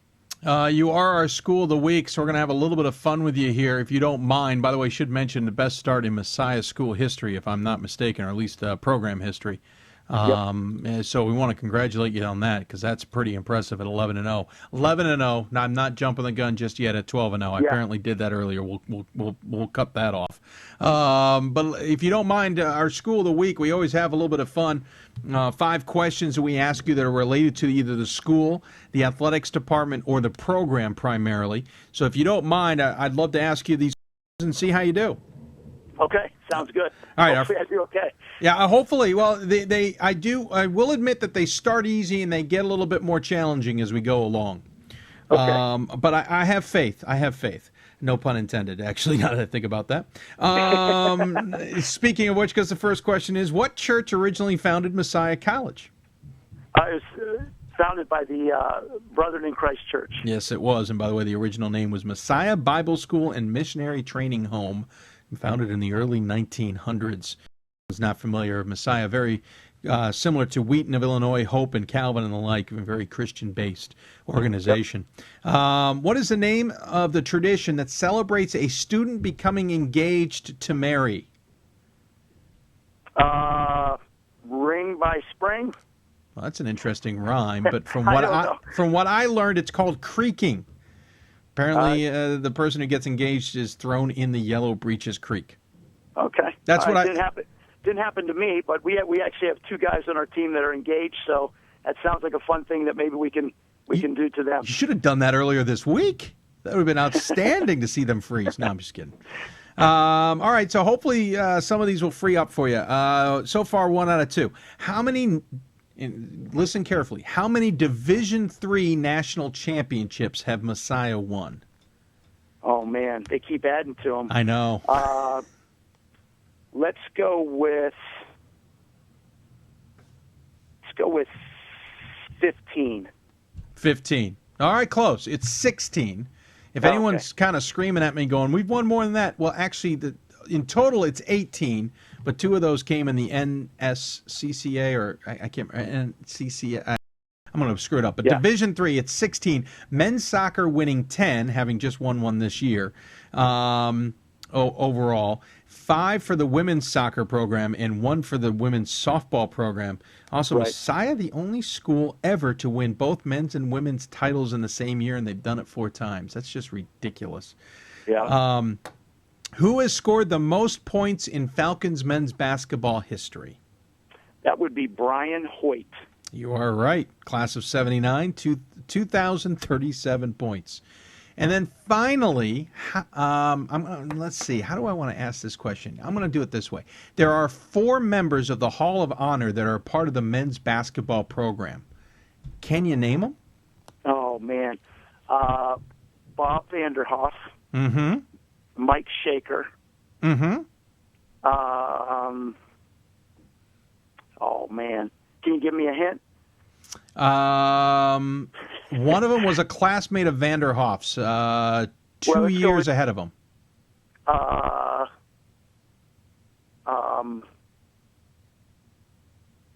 Let's go with Brian Hoyt. Nope.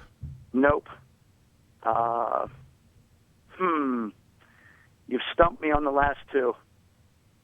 Oh, no. John Spurrier's one. Correct. John Spurrier. The one you're missing is Vanderhoff's teammate.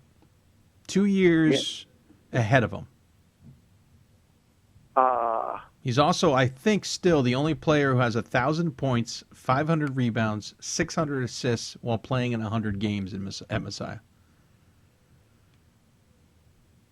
Oh, man, I know I should know this one. I'm probably going to get killed for this later. I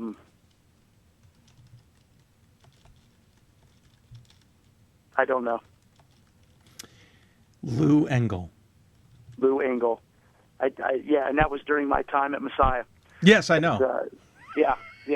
I can remember Lou speaking to our team in the locker room before the game that he got inducted. So, sorry, Lou. That's all right. So anyway, Mike Shaker, the 18-year head coach, 250-plus wins. He's in there. John Spurrier, as you mentioned, class of 69. He also played 4 years of soccer, averaged over 21 points a game in basketball, had 1,500-plus points, 6th all-time. Lou Engel, class of 75, had 1,576, which is 5th all-time. 604 assists, still number 1 on the all-time list. And Robert Vanderhoff, as you mentioned, 1,900-plus points, 2nd all-time, 616 rebounds. Not bad, sir. I'll give you a 50-50 split on all that. How's that sound? Okay. By the way, I just found out creaking is now disallowed at Messiah. I'm very disappointed. Yeah. It sounds like an awesome tradition. I guess our guys, they got saved, I guess. Yeah, don't throw them in there because it'll come back on me, and I don't need that. By the way, I want to mention Messiah will be going HD and for free web streaming on GoMessiah.tv starting with Saturday. You guys got to be looking forward to that, I'm sure. Well, they actually started yesterday. Our game was broadcast yesterday, and it was pretty nice. It was incredible. Well, I'm a little biased to that, but I'm glad it's working out for you guys. As always, we give the coach the final word. Any final thoughts you want to share with those who may be tuning in? Well, we're really excited, obviously about the beginning of our season, and just want to invite everybody to come out. We've got a couple home games over the next couple weeks, and as the season progresses, it's going to even get more exciting as each game kind of builds on the next. So come on out, support us, and let's see what we can do the rest of the season. Well, congratulations on a terrific start. 11-0, as we mentioned, 5-0 in the MAC Commonwealth. Of course, as we mentioned, Alvernia and Stevenson ahead, 2 tough battles there before you get to the rest of the conference schedule. Congratulations again. Thanks for joining me, Coach, and we'll look forward to watching the Falcons this season. Thanks, Dave. Appreciate it. Take care. Yep, you too. Coach Rick Van Pelt joining us here on Hoopsville. By the way, clarification, people are saying actually there's 22 national titles at Messiah. I realize that. I should have clarified. I think Coach understood what I meant. Team titles. There are 16 national team titles in Division III. 22 overall, though, if you count individual records, which is, by the way, pretty outstanding in track and field and wrestling. That's pretty good. So congratulations, everybody. We'll see what happens at Messiah the rest of the way there. So congratulations, as I've said about 100 times. By the way, Messiah 11-0. They are on top of the conference by 1 over Stevenson, who's 9-3 and 4-1. Again, they'll meet them in 2 weeks, or in next week, a week from yesterday.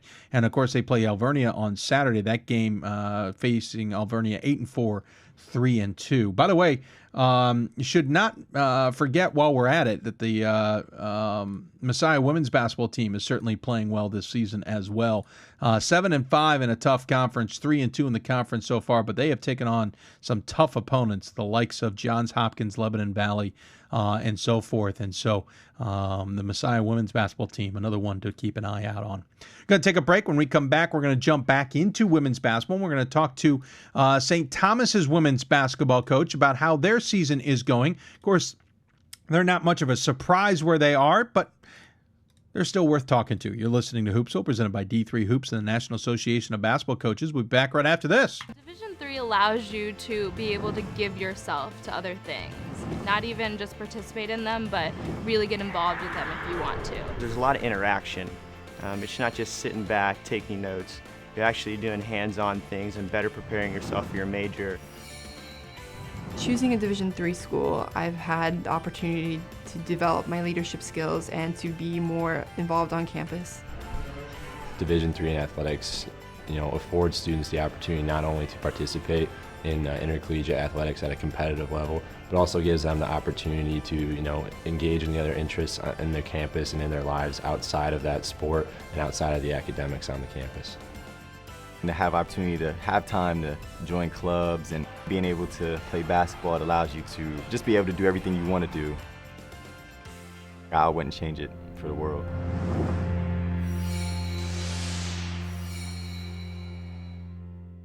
We've got more schools than Division I, more fans than Division II, and more upsets than March Madness.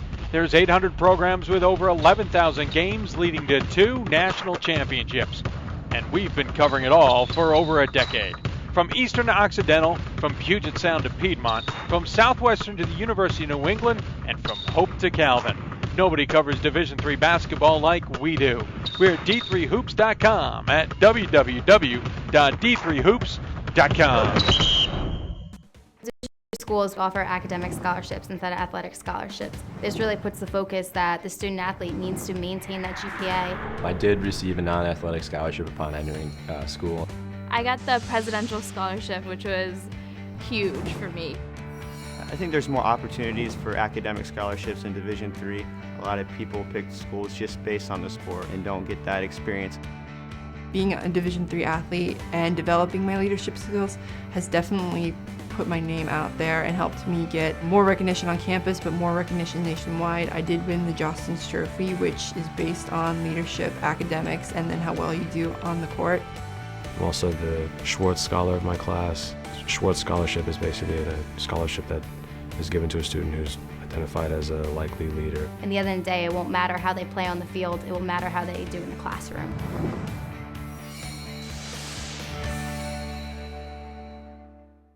We've got more schools than Division I, more fans than Division II, and more upsets than March Madness. There's 800 programs with over 11,000 games leading to 2 national championships. And we've been covering it all for over a decade. From Eastern to Occidental, from Puget Sound to Piedmont, from Southwestern to the University of New England, and from Hope to Calvin. Nobody covers Division III basketball like we do.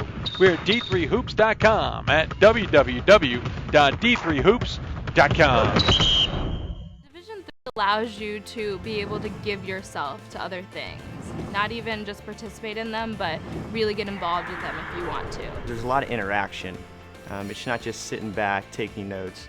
You're actually doing hands-on things and better preparing yourself for your major. Choosing a Division III school, I've had the opportunity to develop my leadership skills and to be more involved on campus. Division III in athletics, affords students the opportunity not only to participate in intercollegiate athletics at a competitive level, but also gives them the opportunity to, engage in the other interests in their campus and in their lives outside of that sport and outside of the academics on the campus. And to have opportunity to have time to join clubs and being able to play basketball, it allows you to just be able to do everything you want to do. I wouldn't change it for the world. We've got more schools than Division I, more fans than Division II, and more upsets than March Madness. There's 800 programs with over 11,000 games leading to 2 national championships. And we've been covering it all for over a decade. From Eastern to Occidental, from Puget Sound to Piedmont, from Southwestern to the University of New England, and from Hope to Calvin. Nobody covers Division III basketball like we do. We're at d3hoops.com at www.d3hoops.com. 3 hoops.com.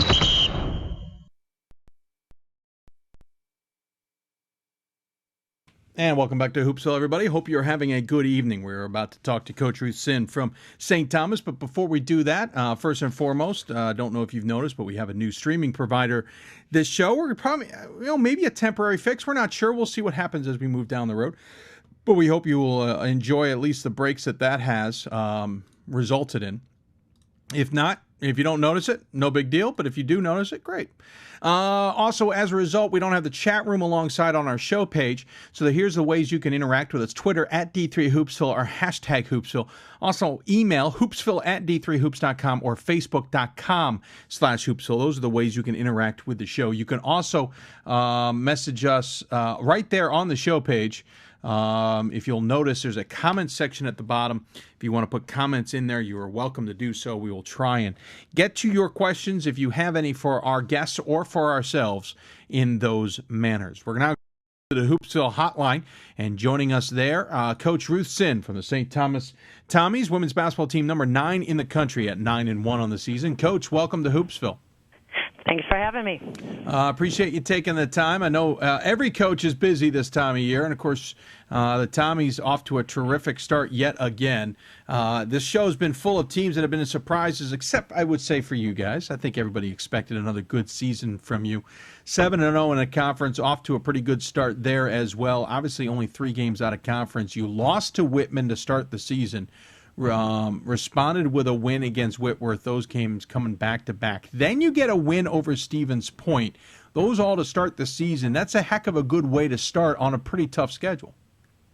Well, you know how it is. You always want to challenge yourself, and the best way to do that is play the best.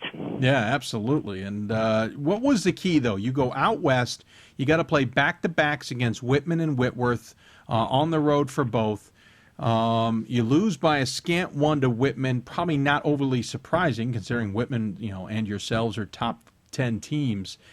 What's the mentality, though? You got to now respond against Whitworth before coming home against Stevens Point. And actually, of course, you played that one on the road as well. How do you get your team mentally prepared for that run? Well, we have a very experienced group. From last season, we graduated 1 player, and we returned an All-American post player from an injury. And so we knew we had an experienced group that could handle a challenge like this. Hard thing about the MIAC conference is out of our 25 games, 22 are conference. Yeah. And so our conference is our most important aspect of our season. So we put all our non-conference games ahead of our conference games. So we had all 3 of our conference games who are great opponents, all ranked opponents. All of them made the NCAA tournament last year. But we wanted to challenge ourselves, so we kind of knew where we were. The thing about having good teams is you got to figure out your identity right away. And we knew we would find out exactly what our identity needed to be and what we could do to learn from that opportunity. Of course, you get the win, as we mentioned, against Stevens Point. That's pretty significant, the top 25 team there. Then you kind of get into that conference action, which, by the way, you pretty much play the rest of the way, as you point out, with wins over Augsburg and St. Catherine, McAllister, Hamlin, St. Benedict, Carrollton, and then St. Olaf. And most of those games have not even come close to being close. You guys are steamrolling right through the MIAC right now. Of course, the toughest opponent may be Bethel, but that game got postponed. How do you keep the focus for this team when you're winning in such easy margins? Well, we keep focusing on our standards and playing to our level. And we've got certain expectations on how we hit the floor, what we need to do. On the defensive end, we pride ourselves on the defensive end being very stingy, making them work for every possession. And then often the offensive end, taking advantage of all the opportunities, pushing the ball, playing high-tempo offensive basketball. And so we just continue to focus on, are we getting better every day? Talking to Coach Ruth Sin here, the game gets postponed against Bethel. I'm assuming that's weather-related. It's been brutal up there. Not only cold, but nonstop snow on top of that. How do you now squeak in this game against Bethel? You got it on the 13th, it looks like, which means you're playing Saturday, then you're playing Monday, and then you're playing Wednesday. Away, home, away. That's a significant challenge in itself. It is, and that's It's always it depends upon how you look at it. It can be an opportunity, or you can look at it from the negative standpoints. We're just looking at it as an opportunity. If you take a look at our game this Saturday, we're playing St. Mary's, and they're right up on the top of the conference. Yep. So going Saturday, Monday, it's going to be a great opportunity for our team to, again, learn from these games and what we need to do to get better and how can we control the game. So it's going to be a great challenge for us this coming weekend. Yeah, I mean, St. Mary's is 8-1, 5-1 in the conference, a game, or technically a game and a half behind you guys. Then you play Bethel, who's 8-1, 6-0 in the conference, a game behind you guys in the win column. And then you follow that with the game against Gustavus Adolphus, who, 500 record can trip you guys up after that bit of a battle going through there. Obviously, weather always plays a factor when you live in Minnesota and you play in Minnesota. So I'm assuming a change in schedule, like having Bethel thrown into the schedule there, is not unexpected. But is it still something that can throw you guys for a loop? Younger teams, possibly. But experienced teams, it's all about the here and the now and taking care of business. If we're going to be the team that we want to be, every single game has to matter, has to count. Every single possession has to. And I think our young ladies know that. I mean, our conference is a tough conference. If you look at our non-conference schedule, not just ours, but you look at the rest of the conference, there's great wins out there. And yes, we only get 3 non-conference games, but our conference has done very well in the non-conference. So it's a little deceiving, the scores that we've been putting up, but the conference is tough, and so we're looking forward to the opportunity just to continue to play these conference games and see what we can do. Of course, playing Whitman, Whitworth, and Stevens Point in those first 3 for you guys certainly helps the SOS. For at least for yourselves, but it even ends up helping Bethel and St. Mary's and the like because of opponent winning percentages. I know that's the mentality. Take advantage of those 3. You guys have gone right out there and taken advantage of those 3 games. We need to. Now, the positive thing is our conference is moving toward an 18-game conference, so we will be opening it up next year. And actually, I'm still looking for games. So we've got an opportunity. Anybody wants to play St. Thomas, we're looking forward to the opportunity to compete and play great basketball. Well, if you want, there's a wonderful Christmas tournament right after Christmas in Las Vegas. I'm just saying, throw a couple games in there for you. D3hoops.com Classic. I'm just, a little biased. Hey, let's talk about the team very quickly. Bryn Parsons leading the way. I shouldn't say Bryn Parsons leading the way because that's not correct.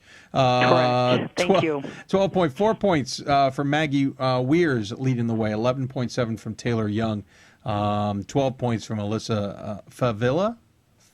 Yes. And she only played a game, so ignore me there too, Coach. So let's just go back to the first 2 I mentioned. Weirs and Young leading the team so far with the points, but you've got a lot of others who are contributing. Brandenburg's got nearly 10 points a game, 9 points from Stone, 7.5 points from Smith. You're getting a lot of contributors while you got a couple double figures. When I see a couple doubles and then fouled by players who are right close to that double figures, it tells me the balance of this team is probably dangerous. And then Weirs hauling in nearly 10 rebounds a game scares me. Correct. And that's the beauty of this team, is that they have such a collectiveness about them. Points, it doesn't matter who's averaging. It matters about what opportunities we're having. But right now, as a coach's perspective, we've got a strong inside in Maggie Weirs. We've got Alyssa Favilla coming off the bench right there to be a backup. We've got a perimeter in Taylor Young who can drive, who can slash, who's athletic. We've got a shooter in Katie Stone, and then we got a point guard who's just tough as nails at Kelly Brandenburg, who's probably one of the most underrated players there are. And so we have a really nice core group. But their number one focus is, how do we get better? How do we be our best? And they've done a great job this year of really keeping focused every game and playing to their level. You haven't lost, or you haven't won less than 20 games a season since the 07-08 season, except for 08-09 was 19-8. So let's just count that 20 to make this argument better. So since 07-08, you have been a team that always has been in the conversation. Of course, 31-2 2 years ago definitely thrust you guys into the conversation even more by getting all the way to the Final Four and winning against Amherst, at least in the consolation game, and then losing to Illinois Wesleyan in the semis. It changed the dynamic, I think, for this program. You follow that with 24-6 last year, which was another good run, unfortunately losing to Hope. How much has that changed recruiting? How much has that changed the mentality on campus? I know the men's basketball team does well. Of course, football does well. Everything has changed in the last few years at St. Thomas. How's it affected you? Well, the neat thing about St. Thomas is there's a culture there that everybody kind of gets excited about how can we, again, I'm using the same term over, but how can we be our best? There's that atmosphere. We have had various coaches come in and visit with our girls about the culture and how do you teach that commitment to excellence and that Tommy pride. And it permeates itself all around the whole athletic community here. And whether it's our softball program, who has won, I can't even tell you how many conference titles John Cheetah has won. He's just amazing.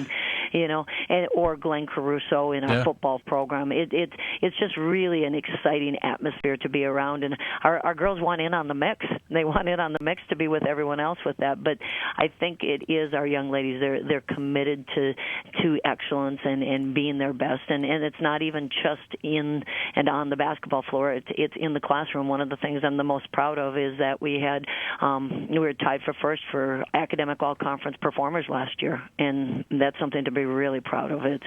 They're well-rounded young ladies. So to ask you the loaded question, is this a team that can make yet another run to the Final Four? This is a team that is focused on the here and the now, and that if they continue to do that, the potential that they have not even gotten to what they can achieve. It could be very, very special. And this is a team that is focused with that. Like I said, with the juniors and the seniors and the returning and the experience, they're a very focused, driven group, and so it's been very enjoyable to coach them. So we'll see. Have they been in the gym a little bit more than usual because of the cold, just trying to stay warm? Well, we're on J term. Yeah, we had 20 below. That's why the Bethel game was canceled. Yeah, just a little bit cold out there, and that was the regular temperature. That wasn't even the feels like temperature.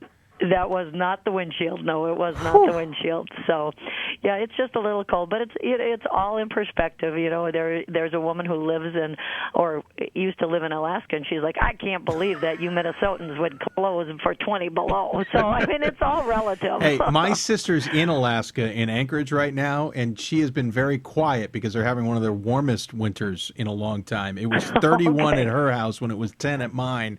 And I didn't want to hear a word from her, though I grew up in Maine. I'm used to the cold, but she was quietly gloating. Well, Coach, I appreciate you taking the time to join us. Certainly enjoying the Tommies' run so far this season, though I'm certainly going to keep an eye on you guys in the next three. Again, Saturday, Monday, Wednesday. Test you guys out quite a bit. But as always, we give the coach the final word. Any final thoughts you'd like to share with those who may be tuning in? Well, again, thank you very much for the opportunity to promote this great game. It's just the funnest time right now. January is just a great month where everybody can play this great game. It's the heart of the season, so thanks for all you do. Absolutely. Thank you for taking the time. Good luck the rest of the way, and maybe we'll be talking to you in late February and March as well. Okay, thank you. Bye-bye. All right, take care. Coach Rusin joining us here on Hoopsville. Appreciate her taking the time to do so. Seriously, look at that schedule. They're on the road against St. Mary's, who's right at the top of the conference on Saturday. They're then home against Bethel in a makeup game that got postponed from 3 days ago. That's going to be on Monday. That game at 7:30 local time. That'll be followed by Wednesday against Gustavus Adolphus. And while Gustavus Adolphus is a 5-5 team, that's going to be a battle for them as well because they're going to be worn out. 3 games essentially in 5 days, and 2 of them on the road. Not an easy run here for the St. Thomas Tommies women's basketball team coming up here, but we'll keep an eye on them and see how they do. Of course, flipping over on the men's side of things, they're also nationally ranked number 11 in the country.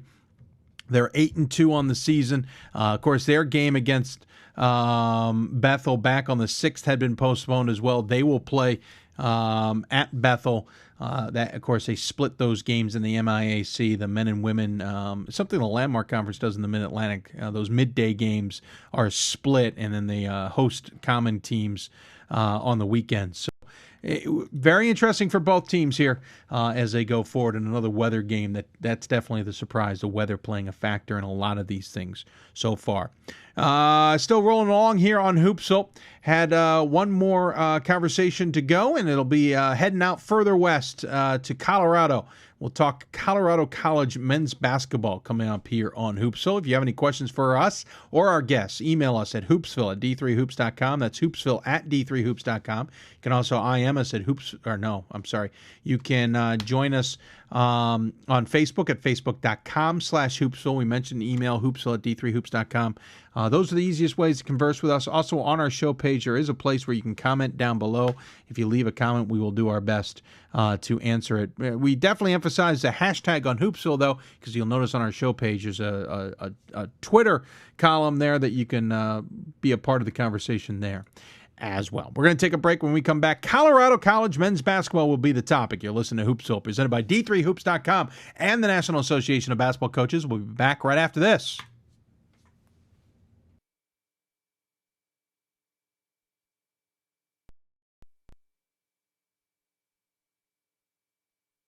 Division III schools offer academic scholarships instead of athletic scholarships. This really puts the focus that the student athlete needs to maintain that GPA. I did receive a non-athletic scholarship upon entering school. I got the presidential scholarship, which was huge for me. I think there's more opportunities for academic scholarships in Division III. A lot of people pick schools just based on the sport and don't get that experience. Being a Division III athlete and developing my leadership skills has definitely put my name out there and helped me get more recognition on campus, but more recognition nationwide. I did win the Jostens Trophy, which is based on leadership, academics, and then how well you do on the court. I'm also the Schwartz Scholar of my class. Schwartz Scholarship is basically a scholarship that is given to a student who's identified as a likely leader. At the end of the day, it won't matter how they play on the field, it will matter how they do in the classroom.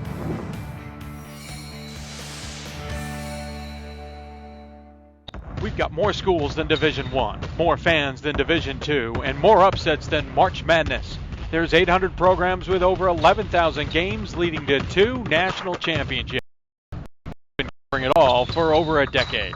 From Eastern to Occidental, from Puget Sound to Piedmont, from Southwestern to the University of New England, and from Hope to Calvin. Nobody covers Division III basketball like we do. We're at D3Hoops.com at www.d3hoops.com. And welcome back to Hoopsville, everybody. Hope you're enjoying the show. Yeah, a little bit of video breakup. We do apologize for that. It is our computer. After 5 years, the computer is showing signs that we need to move on. We hope to do that soon. Just a matter of working on the finances, as it were. Speaking of finances, look for a special show coming up later this month. We're finalizing the details. I mentioned it on Sunday as well. I'm hoping maybe by the end of the business day tomorrow, we may have lined things up and secured everything. But you'll learn more about that. Just stay tuned to all of that. If you want to interact with us, email hoopsville@d3hoops.com. That's hoopsville@d3hoops.com. You can also join us on Facebook at facebook.com/hoopsville. You can also email us at hoopsville@d3hoops.com. We've gotten a couple questions via Twitter and a couple questions via email tonight. And I certainly appreciate everybody doing that. You'll notice a new streaming provider. That's why we don't have a chat room right now. We used to have an old chat room. I'm going to have to dig that one up and see if maybe we can get back into that and use that in case you guys want to use it. So lots to cover. Don't forget, we're on Sundays and Thursdays now, 7 to 9 p.m. Eastern time, those Sundays and Thursdays, though again, looking for a special Thursday show coming up later this month. Of course, we'll also have our special Selection Sunday show, which goes plenty into overtime. We do 3 or 4 hours on that Sunday. That's the end of February. And of course, it's followed by Matchup Monday on Monday when we select all the teams and we find out the brackets and all that stuff. We will have that. Of course, those names might get changed around by the time we get there, but those are old names that we used to use. But then that special as well after the selection. We always get the committee chairs on at about that time. We may hear from the committee chairs one more time by the end of February. Then we'll hear from them after the selections have all been made. At least that is how we normally do it, and we hope we can continue that as well. It's now time to go back to the Hoopsville hotline. out into the West region, and we're going to change things up and go to a school I don't remember if we've had on the show as of yet, but if we have, then I just have bad memory. If we have not, we welcome him to the show for the first time. And joining us on the Hoopsville hotline is Colorado College's men's basketball coach, Andy Partee. Coach, welcome to Hoopsville. Thank you for having me. Absolutely. Appreciate you taking the time to join us. It has been a fun season for you guys, to say the least.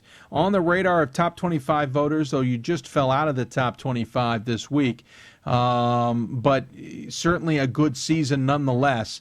This is a team that's 7-2 on the season, has beaten Whitworth twice in 10 days.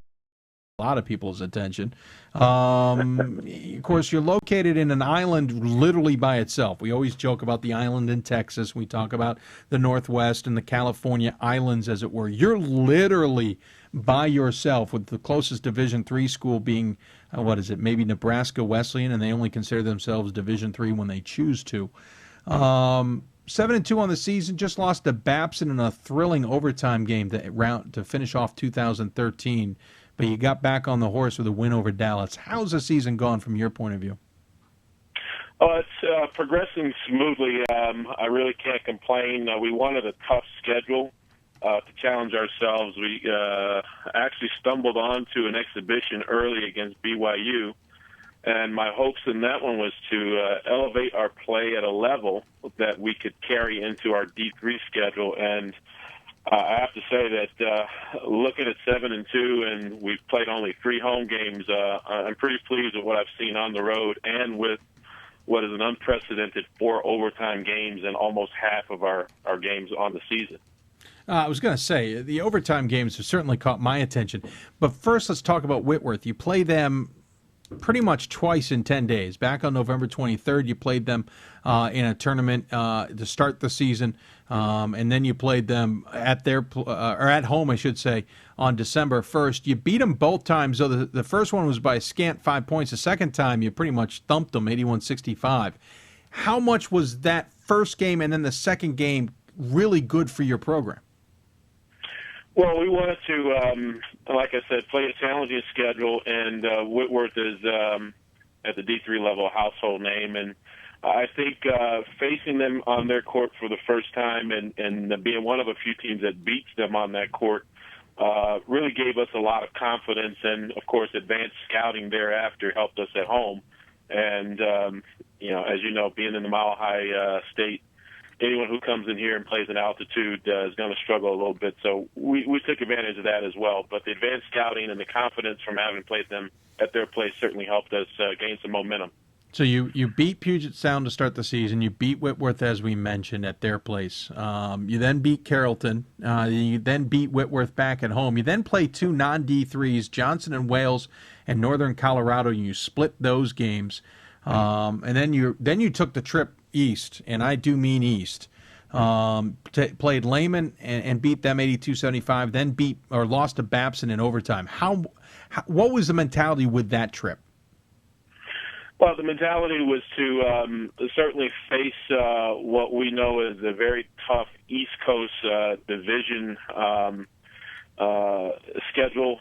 Everyone on the East Coast tends to play at a high level. It's so saturated with a lot of talent that could easily, if you look at some of those teams, some of those players could easily play Division II or Division I.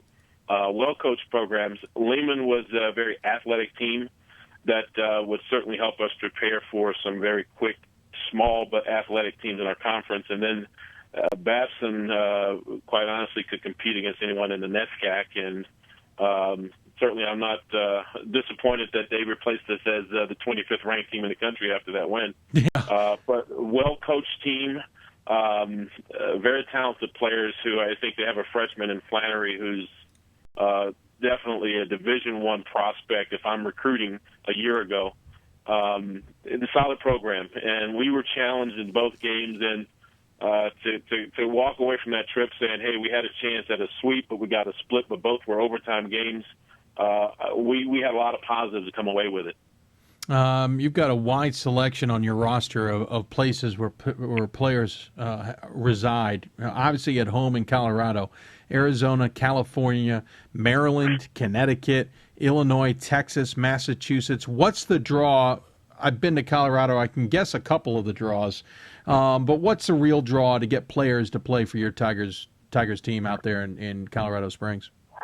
Well, I think first and foremost, you have to offer something that's going to be a rewarding experience. And, being the only Division III in the Mountain Time Zone kind of helps us, but hurts us. It helps us that we're the only one of our kind.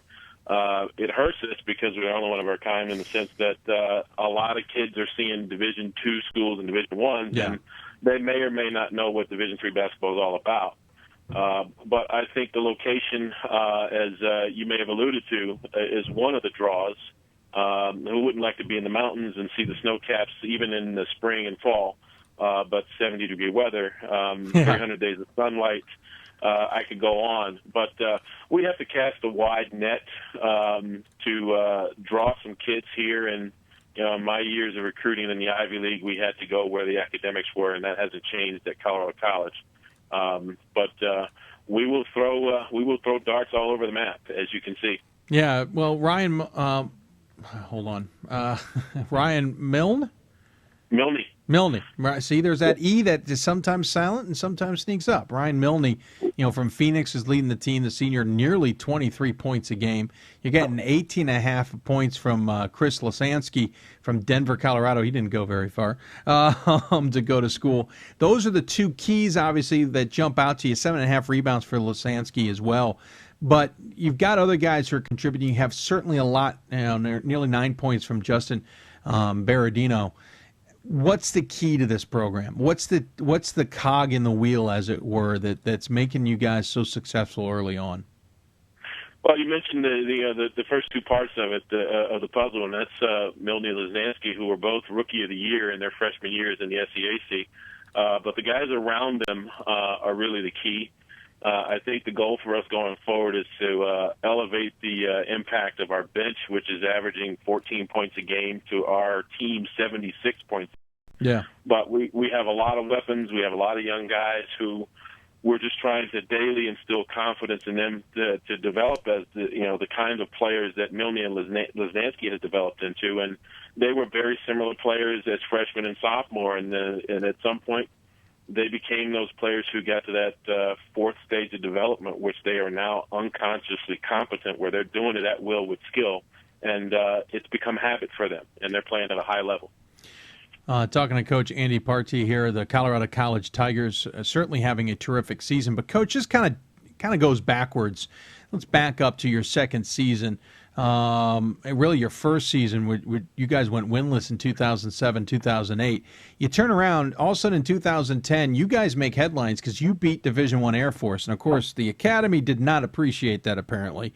We all know about the scuttlebutt coming around there that they refused to play another Division III school as a result. You end up 14-12, second place in the SCAC. We'll talk about the SCAC in just a minute. That was a West Division. How much are we seeing this season the results of that Air Force game? Well, I think being the only Division III, as I talked about earlier, in this time zone, we've had to play out of division simply because we don't have the budget to travel too extensively non-conference, because we're spending a lot of money to play in conference.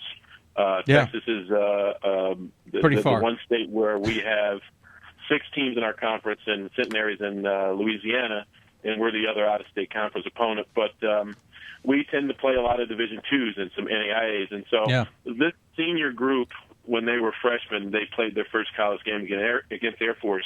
And so playing up in weight class really isn't a shell shock for them. They lace them up tight, and they say, hey, we've been here before. Let's bring our A game. And so I think they actually look forward to playing a challenging schedule. And I mentioned the BYU matchup. Milne played like he could compete against any Division I program in that game, and Lasansky held his own against a 6'10" freshman that is going to do wonders for BYU in the future. But those two guys have been steady, and I think for the younger guys, it was, hey, these guys as freshmen did play in a game like this, and so this is your turn to now take this experience and take it forward into your upperclassmen years and translate it. I noticed there's an airline sponsor on your website. I decided while you were answering that to double check. They do fly to Dallas in Houston, so you at least have your sponsored airline getting you out of the Colorado area. Either go down to Pueblo or you can go up to Denver and fly out. Areas that I have toured myself. Love that area. But you talk about the travel. You talk about obviously the SCAC has evolved since you guys have been in there, and it certainly isn't easy to play in the SCAC. But how important is that conference for you guys? Well, I think, in 2007, 2008 was our first year in the SCAC, and to be affiliated with a conference means a lot. It's tough to build a program when you're an independent, and especially an independent like us, as you mentioned, on an island. To be a part of a conference that, in our first few years, had 2 ranked teams going into the NCAA tournament at some point in that year, to associate ourselves with a very competitive conference really meant that we could build something special. We could go after some kids and say, your experience is going to be an experience of competing for something and competing against some of the best they're considered part of the elite. And when the league broke up, I think we still maintained that image of being one of those conferences that could send not 1 but maybe 2 in the future to the NCAA tournament. So it really means a lot to us to be affiliated with the SCAC. I'm talking to Coach Andy Partee here of the Colorado College Tigers, 7-2 on the year, 1-0 to start conference play. That win against University of Dallas. Of course, that was on the road, or on the air, however you want to put it for you guys. Of course, you'll be home against Austin and Centenary coming up here, starting tomorrow and then Sunday, before hitting the road to play Shriner, Texas Lutheran, and then you'll play again against Johnson and Wales. Are you just playing them to get the good cooking? Yeah, we typically do a home and home with Johnson and Wales because they are local, and it's a couple of games on our schedule where we don't really have to spend money to play somewhere else. It'd be nice to have other Division IIIs close enough, but it's a good test for us. I mean, typically Johnson and Wales has kids who are of the level of Division II athletically, and so it's a challenge. It's not an easy game for us. We're going to face a lot of pressure, some good athletes who could do a highlight reel on their own. Yeah. But it's nice to be able to fill the non-conference schedule with someone that's pretty close to us, even though it's not Division III. Going back to your background, obviously you played at Monmouth, if no one is familiar. Point guard your senior year was 92, win 20 games. You then worked your way through the coaching ranks. You spent 4 years an assistant at Monmouth. You were at Northern Colorado as well for a couple campaigns. How much has your coaching background helped you at Colorado College? How much did it steer you towards this program? I use a lot of my experience as a player and as an assistant coach to shape my philosophy as a head coach. Learned from some great coaches in those stops from Northern Colorado through my alma mater in Brown. I played for a Pete Carroll disciple in Wayne's Oak. We ran Princeton's offense, and so the kind of teaching that I got from that has kind of helped me in how I teach our style, which is up-tempo and motion offense. But it's really helped me in being selective. I wanted to come to Colorado College from Brown, and that there were some similarities in the level of student that I would get to mentor and being associated with higher ed. I really like that experience and being in the Ivy League. Wrapping things up here with Coach Andy Partee. We're into overtime here on the show, and appreciate him taking the time to join us. So what's the goal here? You're in the SCAC, obviously. You're on top in a three-way tie because almost everyone's played one game with Trinity and Shriner. Of course, there's other school. But actually, what I should say is everyone basically thinks it's going to come down to you guys and Trinity. Is this one of those where you just realize you got to win the conference? It's the only way to make the NCAA tournament. Well, it's a guarantee for sure. We're proud of the non-conference experience, and if it came down to it and we had to cross our fingers, we'd like to think that we played enough West Region games and competed at a high enough level where we could get an at-large if we didn't reach our goals. But our goals, certainly, if you listen to any of our players talk, especially Ryan Milne in his most recent interview, a championship, a lack of a championship and falling short of that would be disappointment. We know that the championship is going to go through every single city in the conference, and That includes whoever's in the last spot. So every game for us, as it is in the Ivy League, and we talk about this daily in practice, in the Ivy League there's no conference tournament, so every game's a championship game. And so that's how we look at the rest of the season. Wrapping things up here with Coach Andy Partry. Coach mentions the interview with Milne, terrific interview by Brian Lester for D3Hoops.com. If you haven't had a chance to read that article, I highly encourage you to do so. It is well worth the read, to be sure. Reason I gave Coach Petrie a call. Said, hey, love to talk about your program. Coach, thanks so much for joining us. Certainly appreciate it. Looking forward to seeing how you guys do in the rest of the SCAC. I know when I talked to Coach Cunningham at the beginning of the season at Trinity, he's like, yeah, this Colorado college school scares me. And that's certainly a good sign, to say the least. As always, we give the coach the final word. Any final thoughts you'd like to share with those who may be tuning in? Well, it's still early in the year. A lot of basketball left to play. One key I'd like to leave with anyone who's a basketball fan is consistency. If you can see that, you can see a team go very far. Well, that makes some sense to me. Coach, good luck the rest of the way. I promise you, I get out to Denver sometime soon, and I certainly would love to. I'm going to be dropping by Colorado Springs and checking out the campus, and maybe I'll time it so I can be out there for a good basketball game as well. But enjoy the view, because the best part of living in Colorado is the view, and we'll talk to you soon.